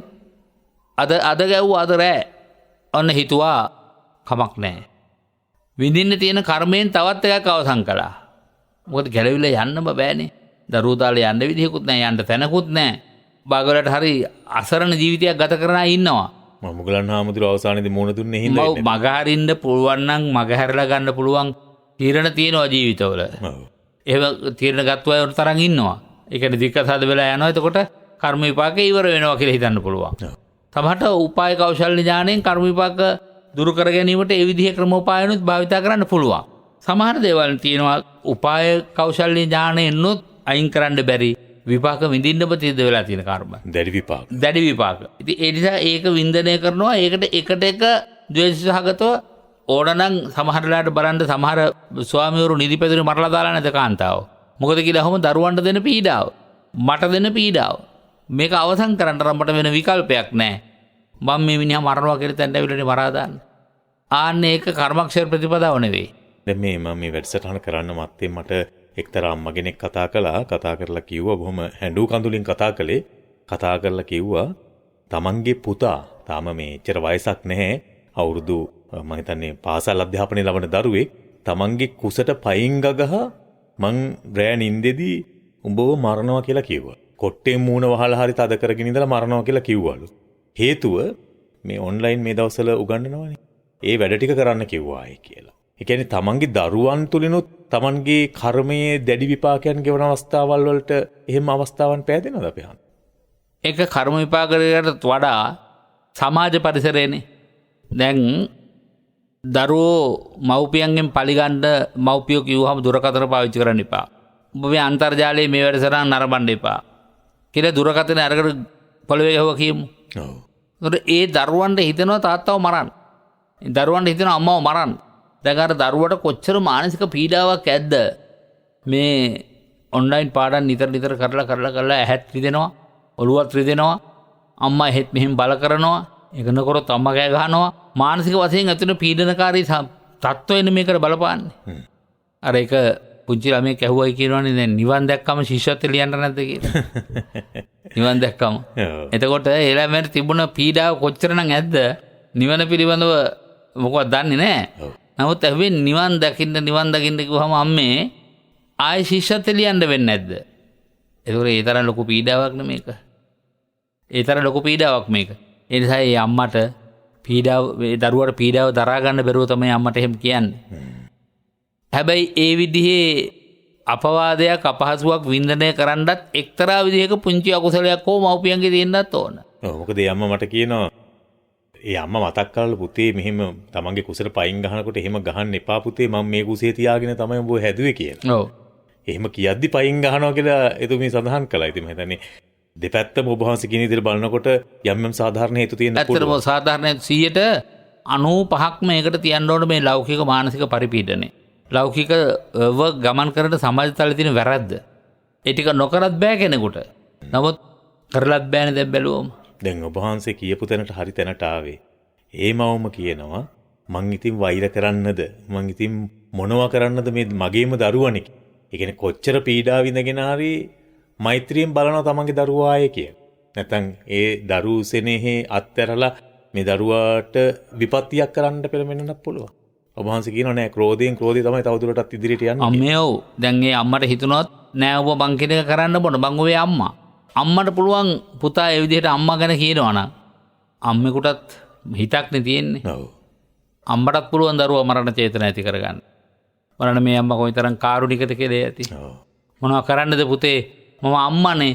දැන් සහෝදරයෝ එක දරුවෙකුට හිතුවක්කාරකම් තියෙද්දීම සලකනවා නම් අම්මට ඉතින් මල්ලිවනේ ලොකු මොනවා කොලත් ඉතින් මොනවා කරන්නද ළමයෝ? මං අම්මනේ කියලා කියන්නේ. ද්වේෂසහගත වෙන්න බෑ. සමාජ පරිසරයේ විසින් මිනිස්සු හුඟක් දුෂ්ට ජන බවට පත් කරලා තියෙනවා. දැන් උදාහරණයක් වශයෙන් ගත්තහම දැන් අපි හිතමු දරුවෝ පුතාලට දූලා දීග දෙනවා. එතකොට පුතා බිරින්දෑවක් ගෙනල්ලා ලස්සන ජීවිතයක් ගත කරන එක දැකීම අම්මගේ අරමුණ. නමුත් ක්‍රමක්‍රමයෙන් මේ සමාජ පරිසරයේ ස්වභාවයෙන් හින්දා පුතාගේ හිත වෙනස් කරනවා කියලා මොකද ස්වාමී දියණිය. පුතාගේ නෝනා. ලේලි. එතකොට අර අම්මගේ මෙතෙක් නොතිබිච්ච ඇදපළදුකම් පුතාට පේන්න පටන් ගන්නවා. පුතා අම්මට බාගලට අඩන් තෙට්ටම් කරනවා වචනේ. සමහරට ගතින් අඩන් තෙට්ටම් කරනවා. සමහර වෙලාවට නෝනගේ කීං කතන්දර අහලා අම්මව පිටමං කරනවා ගෙදරින්. ඒක අම්මගේ කර්ම විපාකයක් නෙමෙයි. මේ සමාජ පරිසරයේ හැදිලා තියෙන හැටි. මේක සියුම්ව වෙනස්ව හඳුනා ගන්නත් ඕන. නැත්තම් කර්මයට දාලා සද්ද නැතු ඉන්නත්. මේ හැමදේම කර්ම නෙමෙයි කිව්වේ. ඒකයි ඇත්තටම තත්කාලීනව සමාජ පරිසරයෙන් තමයි හුඟක් දේවල් අපිට හුරු පුහුණු කරන්නේ. එය හඳුනාගෙන කටයුතු කරන්නට මම හිතන්නේ මේ තියෙන ධර්මවාදයන් ඔබට වඩාත් වැදගත් වේවි. අපි හඳුනන ඔබ වහන්සේ කිව්වා කෙනෙක් ප්‍රශංසා ලබන්නත්, ඒ කියන්නේ ප්‍රශංසා ලැබිය යුතු නොවන පුද්ගලයෙක් ප්‍රශංසා ලැබීමත්, ඒ වගේම නිന്ദා ලැබිය නොයුතු පුද්ගලයෙක් නිന്ദා ලැබීමත් සම්බන්ධව ඔබ වහන්සේ පැහැදිලි කිරීම කළා විපාකයන් කර්මය අනුව. අපි හඳුනන කෙනෙකුට නිന്ദා අපහාස කරනවා, චෝදනා කරනවා, අපි හිතනවා ඔහු ඇය වර්ධකරුවෙක් කියලා. අපි හිතනවා. හැබැයි ඔහු ඇය වර්ධකරුවෙක් නොවේයි නම් ඒ නිന്ദා කරන, අභූතයෙන් චෝදනා කරන, වර්ධ අපි බණින එහෙම කරන එක තුල අපටද අකුසල රැස් වෙන්නේ පුද්ගලයාටද? එයාගේ අකුසල කර්ම විපාකයක් නම් ඒක ගෙවිලා යනවා. එයාගේ අකුසලේ ගෙවිලා යනවා. එයාගේ අකුසල ගෙවිලා යනවා. මං අලුතෙන් අකුසලයක් ආරම්භ කළා වෙනවා. එතකොට ඔය හැමදාම අපි කතා කරපු ජනප්‍රිය කතාව නේ එළුවගේ කතාව. එළුවා කිව්වා මගේ අකුසලයේ මේ ආත්මභාවය ඉවරයි, ඒකයි මං ඉන්නේ නැහුනේ. ඊළඟට කියනවා උඹ අකුසලයක් පුරව ගන්න හින්දායි මං ඇඬුවේ. මොකද මං විතරයි දන්නේ අකුසලේ විපාක කොච්චරද කියලා. ඒ වගේ ඔබට යම් කෙනෙක් නිස්කාරණ නිന്ദා පාත කරනවා නම් ඔබේ අකුසලයක් නම් ඒක පෙර විපාක දෙන්න තීච්ච ඔබේ අකුසල විපාක ඉවර වෙනවා. ඔබට නිന്ദා පාත කරන එකනගේ අකුසලයේ ආරම්භ වෙනවා. ඒ කියන්නේ දැන් ඔන්න හිතන්න ඕන තැනක්. දැන් යම් කෙනෙක් හිතනවා නම් අපි කොච්චර හොඳට ජීවත් වුණත්, අපි කොච්චර කාටවත් වරදක් නොකර ජීවත් වුණත්, ඇයි අපිට මිනිස්සු මෙහෙම බනින්නේ කියන තැනදී අපි හිත කඩා වැටෙනවානේ. බොහෝ වෙලාවට සියදිවි හානි කරගන්න අයත් ඉන්නවා. මම මෙච්චර වරදක් නොකර ජීවත් වෙලත් මට මෙහෙම කළා කියලා මේ ලියලා තියලා පෙරුච්ච අය. දැන් මා දැක්ක පහුගිය දවස්වල අන්තර්ජාලයේ එක සිද්ධියක්. තාම මේ සුවච කීකරුව හැදෙන ගෙදරක දියණියක්. ඉතින් තරුණ වයසේදී පෙම් කරන එක වරද්දක් නැහැ. සමහරට ඒ ප්‍රේමයට ගෙදරින් ප්‍රේමෙන් තියා කෙනෙකුගේ නිකන්වත් ඇසුරු කරන්න ඉඩකඩක් නැති එකේ ගෑනු දරුවෝ හැකි ඉක්මනින් නැඹුරු වෙන ගතියක් තියෙනවනේ මේ අන්තර්ජාලයේ. ඒවද මිත්‍රකම් හදාගන්න. ඉතින් බොහොම හිතපක්ෂව මිත්‍රශීලීව යාළුවෙක් එක්ක නැත්නම් ඊළඳාරියෙක් එක්ක හිතවත්කම් පවත්වලා සෑහෙන සල්ලියක් අරන් තියනවා මේ ළමයාගේ. දැන් ඔය අතරත අන්තර්ජාලයේ උන් පින්තූර වලින් බලනවා හොමාරුන කතා කරනවානේ. ඒතර පින්තූරයක් අරගෙන අන්තිමට සල්ලි දෙන්නේ නැත්නම් මේක මං අන්තර්ජාලයට දානවා කියලා පොරොන්දු වෙලා. මේ ගෑනු දරුවා එදා රෑ ගෙලලා වෙලලාගෙන. දැකලවත් නැහැ. ඇසුරු කරනවා තියා. ඒතර අන්න ඒ වගේ භයානක තත්වයක් තියෙනවර හැංගීම් බරව කටයුතු කරන්න යා මේ මොකද ඒ දරුවගෙත් එක්තරා විදිහක අකුසල කර්ම විපාකයක්. අකුසල කර්ම විපාකයක්. එහෙමයි. ඉතින් ඒ වගේ අකුසලයක් ගෙවෙනකොට දැන් අපි ඒ වයින් තත්වයක් තුළ ඒක අකුසල කර්මයක් කියලා හඳුනාගත්තා නම් ඊට වැඩිය ලොකු සැනසීමක් තියෙනවා. මම මේක ගෙවල ඉවර කරනවා කියලා හිත හදාගන්න පුළුවන්. අනිත් පසින් එහෙම කියන පුද්ගලයා එයාගේ අකුසල කර්මය ගෙවා ඉවර කරන්න අපි අකුසලයක් රැස් කරගන්න. ඔව්. ඒ තත්ත්වයට හඳුනා ගන්නට ඕන. අපි මිනිස්සු ඇයි කේලම් අහන්න එහෙම නැත්නම් කුණු රසයට වැඩි කැමැත්තක් දක්වන්නේ? දැන් ගොඩක් වෙලාවට ජීවිතේක එක් කරගන්න හරි නිකන් ජොලියක් සතුටක් ඒක තමයි ජීවිතේ විනෝදය එහෙම කියලා හිතනවානේ. ඒතකොට ජීවිතේ විනෝදයද ජොලියක්ද සතුටක්ද මේ ලබන්නේ? කේලම් ඇහිම තුල තව කෙනෙකු කෙටවීම තුල මේවා වර්තමාන සමාජයේ හරි විනෝද ජනක දේවල් බවට පත් වෙලා තිබෙනවා. ඒ තුල එතකොට ජීවිතය කියන්නේ ඒකද? ඒක හානිකර තත්වයක් ජීවිතේට කොයි ආකාරයෙන්ද බලපාන්නේ? ඔව්. දැන් මිනිස්සු සතුටක් ලබන ක්‍රම දෙකක් තියෙනවානේ. ඔව්. අනුන්ට සුභාසිත වචනෙන් කතා කරලා. තැලිච්ච හිතක් ඇති කෙනෙකුට දයාවාදරේ මෛත්‍රිය උතුරවලා පතුරවලා මෙත් සිතින් යුක්තව කතා බහ කළාම එයා කියනවා ඇත්තටම මං තනි වෙච්ච ජීවිතයක් ගත කළේ. ඔයා කතා කළාම මගේ හිත හැදුනා හුඟක්. අන්න සුභාෂිත භාෂි මා කිවර කෝකාලික සූත්‍රයේදී කුටාරී ජායතේ මුකේ ජාය චින්දති අත්තානම් බාලෝ දුබ්බාසිතම් බණං. කටේ කෙටේරියක් තියෙනවා බාලයාගේ. බාලයාගේ කටේ කෙටේරියෙන් කේලම් කියනවා, කේලම් අහනවා, කේලම් පතුරවනවා. දැන් සමහරට කටින් කේලම් කියන්න ඕනේ නැහැ මේ කාලේ. මේ කාලේ තියෙනවා පහසුකම්. Tamanට හිතෙන්නේ මොකද්ද? හිතන එක ටයිප් කරලා අන්තර්ජාලයට දාන්න පුළුවන්. ඒ මුදා හැරීම තුල රටක්ම කැළඹෙන්න පුළුවන්. රටක්ම කැළඹෙන්න පුළුවන්. එහෙම කැළඹෙන අවස්ථා, කැළඹුණු අවස්ථා වුණ තරම් තියෙනවා.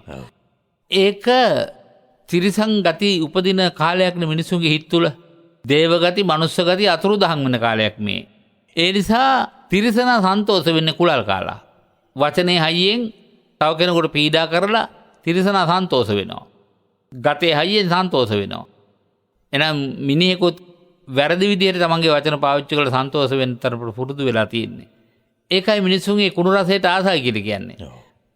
ප්‍රවෘත්තියක් බැලුවත් කාට හරි වෙලා තියෙන නින්දාවක් අපවාදයක් තියෙනවා නම් ඒක ඉදිරිපත් වෙලා විකාශන වෙනකන් ආසාවෙන් බලා ඉන්නේ හෙඩ්ලයින් වලට කිව්වොත්. කියන්නේ හෙඩ්ලයින් දාන්නෙත් ඒවම තමයි. හෙඩ්ලයින් දාන්නෙත් ඒව. මොකද එතකොට මේකට ආකර්ෂණය වෙන්නේ. ඉතින් ඒ නිසා මිනිස්සුන්ගේ කුණු රසයට හුරු වීම කුණු මිනිස්සුන්ගේ කුණු సంతානයේ තියෙන මිනිස්සුන්ගේ ස්වභාවයයි. ඒ කියන්නේ సంతානේ හොඳ නම් ඒ රසයට යන්නේ නෑ. ඇත්තටම නෑ. ඒකට අනුකම්පා කරනවා මිසක් ඒකට උඩගෙඩි දෙන්නේ නෑ. ඒක තව කෙනෙකුට පතුරවන්නේ නෑ. කෙනෙකු කියන කේලම් පිළිගන්නෙත් නෑ. මධ්‍යස්ථ තැනක ඉඳගෙන හිත පවත්වනවා. සමහර ස්වාමීන් වහන්සේලාත් මට කියලා තියෙන අවස්ථා තිබෙනවා.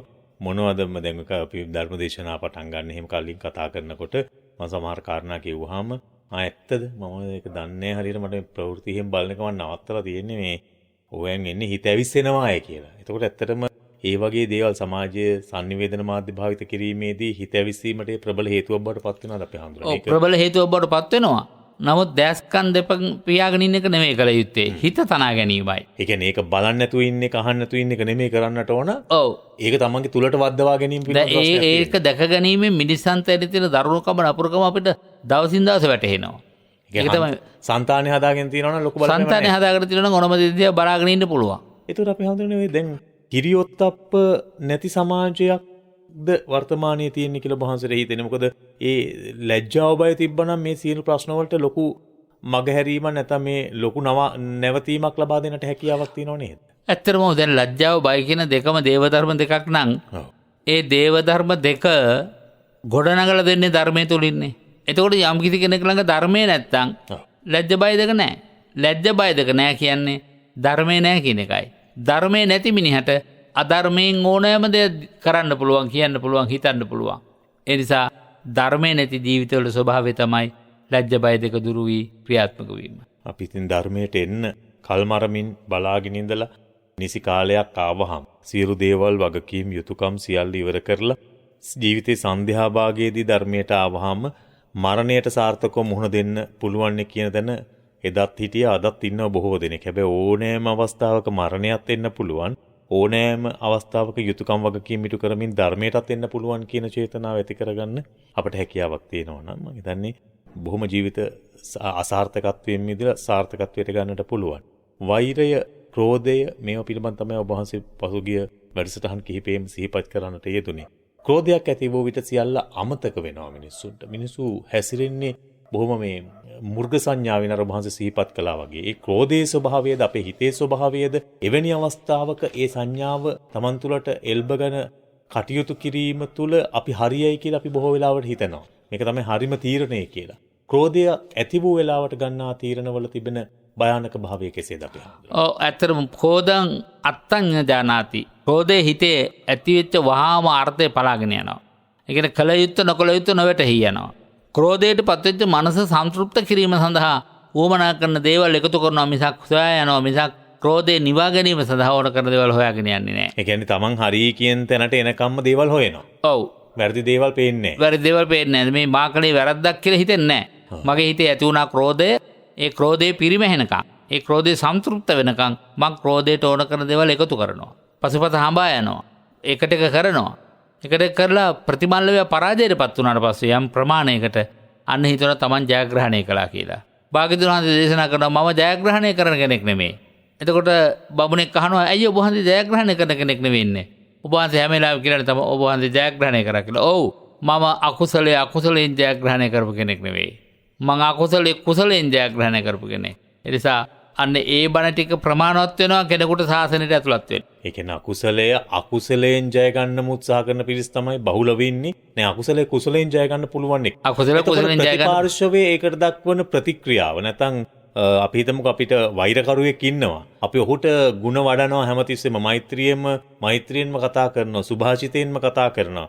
අපි ඒ වෛර කරන පුද්ගලයාට එරෙහිව කටයුතු කරන්නේ. ඒ තුල ඔහු නම්‍යශීලී නොවෙනවා නම් ඔහු දිගින් දිගටම වෛරය පතුරවනවා නැත්නම් Taman එක්ක ගැටීම් ඇති කරගන්න උත්සාහ කරනවා නම් එතකොට අපි ඔය කරන උත්සාහය ප්‍රතිඵලදායක නොවෙන්න පුළුවන්. ඇත්තටම ප්‍රතිඵලදායක වෙන්නේ නැහැ. ඒ නිසා පුළුවන් තරම් බලන්න ඕන ක්‍රෝධය අපි පැත්තෙන් ඉදිරිපත් නොකිරීම. ඒ වගේම ක්‍රෝධ කරන්නා නැවත නැවතත් ක්‍රෝධ කරනවා නම් ක්‍රෝධ කරන පුද්ගලයාගෙන් අපේ ජීවිතය ඉවත් කරගන්න එක. ඒක ඇරෙන්න අපිට වෙන කරන්න දෙයක් නෑ. ඒ කියන්නේ මගහැර යන්න ඕන. මගහැර යන්න ඕනේ. එහෙම ගියාට පස්සේ තත්ත්වය වෙනස් වෙන්න පුළුවන්. ඔව් කාලයේ විසිනුත් සමහර ප්‍රශ්න විසඳනවානේ. ඒ නිසා ක්‍රෝධ කරන්නාට එකට එක ක්‍රෝධ කිරීමෙන් ක්‍රෝධය ජය ගන්න හම්බෙන්නේ නැහැ. අක්කෝදේන ජිනේ කෝදං කියන වදාලේ. ඔව් අක්‍රෝධයෙන්මයි ක්‍රෝධය දිනන්න තියෙන්නේ. ඒතකොට ඒක මගහැර යාම එකක්. අනිත් එක අපි පුළුවන් තරමට බලන්න ඕනේ ක්‍රෝධී පුද්ගලයාට අපේ මෛත්‍රී චිත්ත තරංගාවලිය ශක්තිමත් කරලා අප වෙතින් උපදවන ක්‍රෝධයට යම් දවසක ඒ ඇත්තන්ගෙන් මෛත්‍රී සාගත පිළිතුරක් ලැබෙනවා. ඒ කියන්නේ බුදුරජාණන් වහන්සේ මගහැරීමට වඩා මෛත්‍රියෙන්ම දින්න නේද අපි හැම. මෛත්‍රියෙන්ම දිනුවා. මෛත්‍රියෙන්ම දිනන්න තමයි භාග්‍යතුන් වහන්සේ නිරන්තරයෙන්ම කටයුතු කරලා තියෙන්නේ. ඒ කියන්නේ මෛත්‍රියෙන්ම දිනන්න නම් Taman තුලත් ඒ යම් ගුණ වගාවක් තියෙන්න ඕන ජීවිතේ. හොඳ පැත්තක් තියෙන්නට ඕනේ. ඔව් තමන්ගේ මෛත්‍රී චිත්ත ශක්තිය අධිචිත්ත භාවයට පමුණවන්න ඕනේ. නිකම් මෛත්‍රිය නෙමෙයි. මෛත්‍රිය එක දිගටම යම් කාලයක් තිස්සේ අභ්‍යාස කරනකොට ඒක අධිචිත්තයක් බවට පත් වෙනවා. දැන් අර ද්වේෂ සහගත පුද්ගලයා ඒ කටයුත්ත කරන්නේ අකුසලයේ අධිචිත්තයක් බවට පත් කරගෙන. අපි කුසලයේ අධිචිත්තයක් බවට පත් කරගන්න ඕන අකුසලයට වඩා බලවත් අධිචිත්තයක් ගොඩ නැගුවොත් තමයි අර අකුසලයට පත් වෙච්ච අධිචිත්තයෙන් කරන කටයුතු වලින් නවත්තන්න යාව පුළුවන්කම ලැබෙන්නේ. ඒ කියන්නේ තමනුත් දහසක් වැරදි කරන ගමන් ප්‍රතිපාර්ශවයෙන් එන වැරද්දට විතරක් අපි හොඳ පැත්තක් විතරක් අනුගමනය කරලා බෑ. තමන්ගේ ජීවිතයම එහෙම මට්ටමකට හදාගන්නට ඕන. ඔව්. ඒ කියන්නේ කොතෙක් අපි එලිපිට සුදු චරිතයක් විදිහට රංගපෑවක් නැත්නම් පින්ඩස් කරන කුසල් වඩන චරිතයක් වෙස රංගපෑවක් වැඩන්නේ නැහැ. අපේ අභ්‍යන්තරේ අපිමනේ දන්නේ. ඉතින් ඒ අපි දන්න අභ්‍යන්තරේ කුණු ගොඩක් න. එහෙම නැත්නම් අකුසලෙන් නැමුණා වැඩක් වෙන්නේ නැහැ. වැඩක් වෙන්නේ නැහැ. ඉතින් ඒක තමයි වැදගත් වෙන්නේ මම හිතන්නේ. මිනිසුන්ට ඕන්න ඔතන තමයි වර්ධින තැනක්. සමහරු පිටට පේන්න බොහොම ඔපේට බොහොම ගෞරවාන්විත චරිත ලෙස රංගපානට උත්සාහ දරනවා. ඒක සමාජයේ බොහෝ වෙලාවට ලෞකික ජීවිතයේදී වගේම අපි ඔය මේ දේශපාලනික ක්ෂේත්‍රයේ බොහෝ වෙලාවට දකින්න සුදු ඇඳගෙන එන කළු චරිත.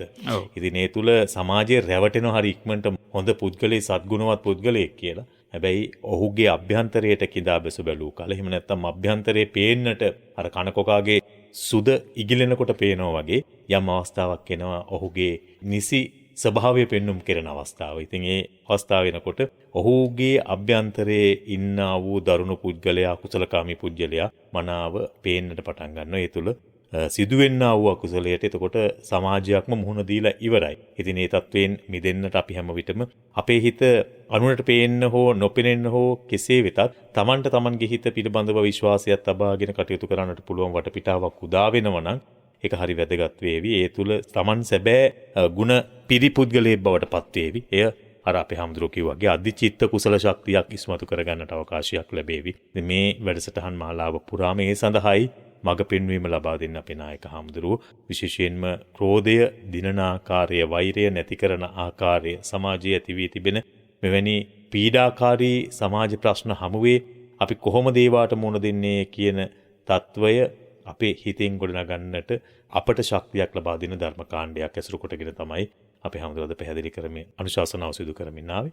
තව එක් කාරණාවක් අපේ හැමදෙරද දැන් එතකොට ඔය වෛරකාමී චේතනාවල් වලට එහෙම නැත්නම් Tamanගේ හිතේ ඇතිවෙන පීඩාවල් වලට මතට යමු වුණු මත්භාවයට ලොල් වුණු පුජ්‍යලිය ඉන්නවා.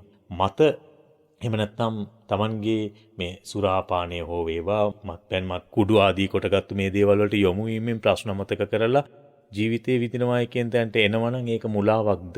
සහ විශේෂයෙන්ම දැන් ඒ වගේ මතට ඇබ්බැහි වූවෙකු තුල ක්‍රෝධය, වෛරය, අකුසලය තවත් වැඩි වර්ධනයද වෙන්නේ? ඇත්තට අපි සාංශාරික ජීවිතයට බලපාන විපාක වාර පිළිබඳව කෝටි සංඛ්‍යාත අවස්ථාවක් පාවිච්චි කරලා ඇති මේ ධර්මදේශනා මාලාවේ මතට යොමුනා මෙතන විපත ගැන. එතකොට මතට යොමු වෙච්ච කෙනෙකුගෙන් සමාජයට ඇතිවන විපතටත් වඩා මතට යොමු වෙච්ච කෙනෙක් තමාට ඇති කරගෙන විපත භයානකයි. මේක තමයි වටහා දෙන්න ඕනේ. මතට යොමු වෙච්ච කෙනෙකුගෙන් අනිත් අයට ලැබෙන විපත එක භවයකදී සීමා වෙනවා. ඒ පරිසරය තුළදී. ඔව් කවදා හරි මැරෙන්න එපායි. මතට යොමු වීමෙන් තමන් ජයග්‍රහණය කළා කියලා හිතන ප්‍රශ්න අමතක වුණා කියලා හිතන විදිහටනේ ඔය දැන් කටයුතු කරන්නේ. එතකොට ඇති කරන හැම පීඩාවක්ම එයාගේ මරණයෙන් පස්සේ අනිත් අයට වළක්ව ගන්න පුළුවන්. නමුත් අර පුද්ගලයා සංසාරයට යනවා නේද? කොහොමද යනවා කියලා වදාලේ? පංච ಜಾති සතන් යක්කෝ. ආත්ම 500ක් යක්ෂයෝ වෙනි. පංච ಜಾති සතන් සුණු ආත්ම 500ක් සුනකෝ වෙලා. එතනින් පස්සේ මනුෂ්‍යාත්ම භාව ලැබුවොත් උම්මත්තක අනත්තාච මන්ද බුද්ධික වෙලා තමයි උපදින්නෙම. එතකොට මන්ද බුද්ධික වෙලා මේ ජීවිතේ උපදිනා ඉන්නවා නේද? අන්න ආත්ම කෝටි සංඛ්‍යාත ප්‍රමාණයක් ඔයා කුසලයේ ගෙවලා. ඉතින් දැන් මේ යන විදිහේ හැටියට මතු සංසාරේ වැඩිපුර අපට මුණ ගැහෙනව ඇත්තේ මන්ද බුද්ධික මිනිස්සු. මන්ද බුද්ධික මිනිස්සු. ඒ වගේම අර වගේ තිරිසන් ආදී සත්ත්ව කුලවල උපදින පිරිස, යක්ෂාදී භවවල සම්භවනය කරන පිරිස අපට අත්දකින්න පුළුවන්කම ලැබේ සංසාරික ජීවිත වශයෙන්. මතට යොමු වීමේ භයානක දරුණු විපාක නිසා. ඒ නිසා මේවත් සැලකිලිමත් වෙන්න පහුගිය දවස්වල ඔය මත් වතුරවල මිල ගණන් වැඩි කළානේ ටැක්ස් එක ගහලා. ඒ දවස්වල හරි ශෝකයෙන් කතා කරපු බොහෝ පිරිස සිටියා. සමහරු මම දැක්ක Facebook කරාම දාලා තියෙනවා මේක ජාතික අපරාධයක්. අනේ ඔව්. ජාතික අපරාධයක් කියලා දාලා තිබ්බා. ඉතින් බලන්න ඉතින් තමන්ගේ හිත කොතනටද වටාගෙන තිබෙන්නේ?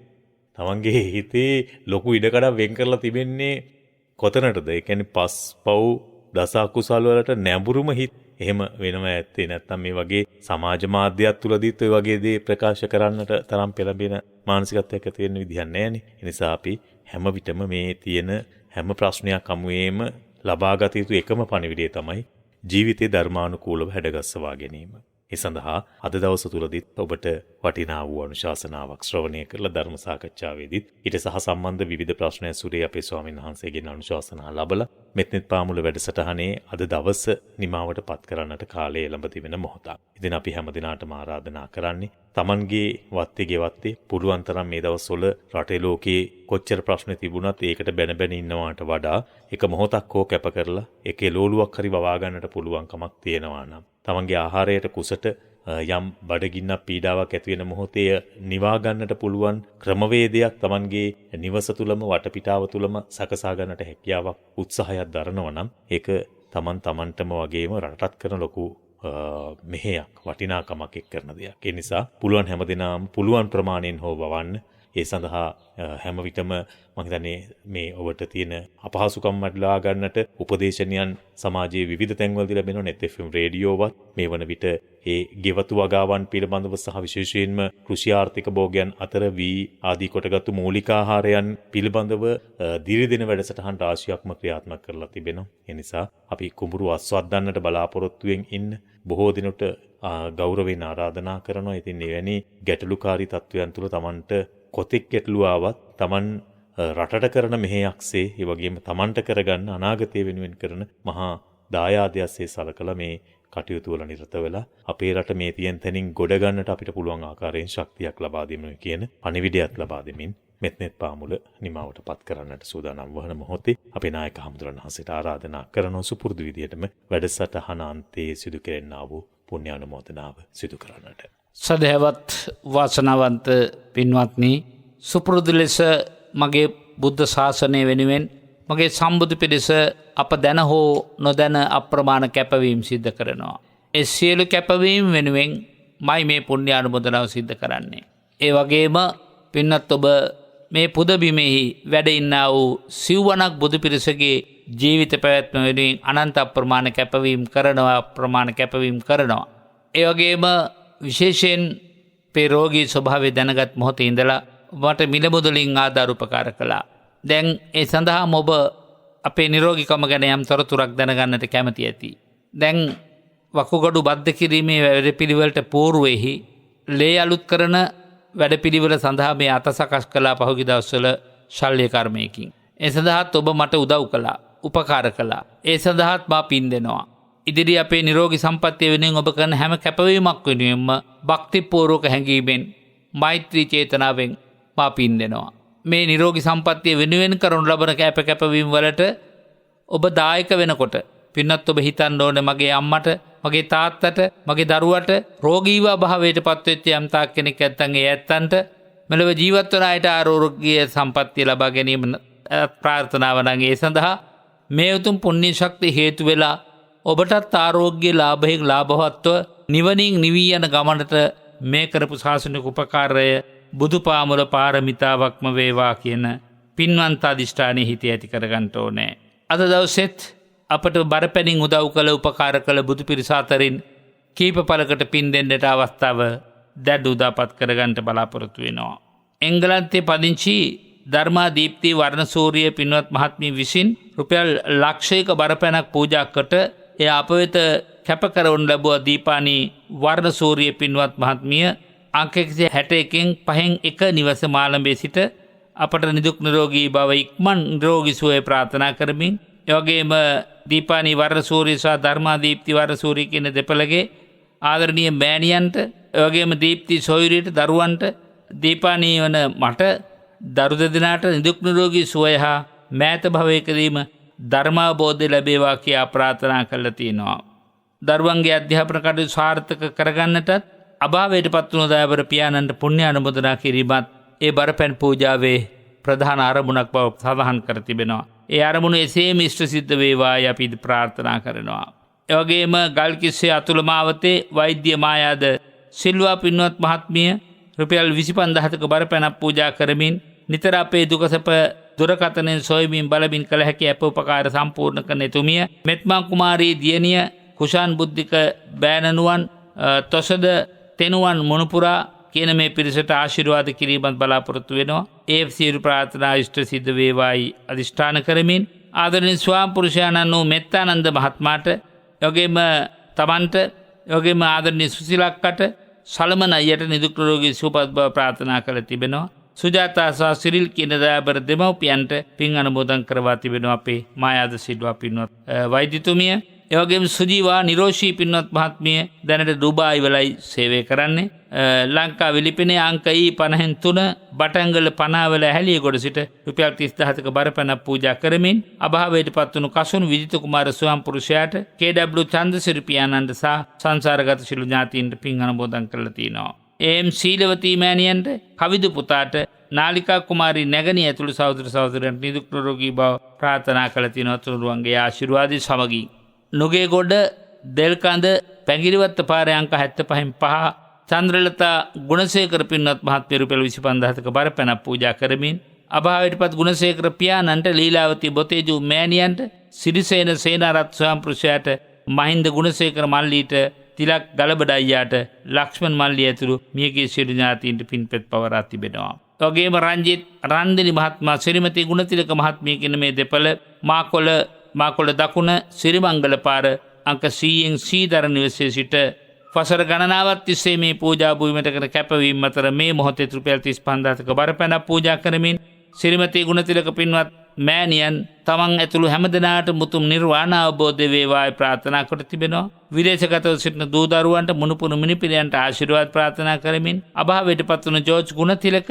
ශීලා ගුණතිලක කියන උතුම් දෙමව්පියන් වහන්සේලාටත් ගාටි රන්දිනි නැගණිය ඇතුළු සංසාරගත සිළු ඥාතීන්ට පින් අනුමෝදන් කරවලා තියෙනවා. එවැගේම කිංස්ලි ජයසූරිය, තමරා ජයසූරිය, චතුලි ජයසූරිය, කැලණිය ජයතිලක මාරුන් ජයතිලක මාවත අංක 119 නිවසේ සිට රුපියල් 42500ක් පිරිනමමින් ආදරණීය මව්වරු දෙපළ උභය පර්ශේම සිහිපත් කරලා ඒ ඥාති හිතයිසී හැමට නිදුක් නිරෝගී සුවය ප්‍රාර්ථනා කරවලා තියෙනවා. මියගිය පියවරු දෙපළ ඇතුළු සංසාරගත සිළු ඥාතීන්ට පින් අනුමෝදන් කරවා තිබෙනවා.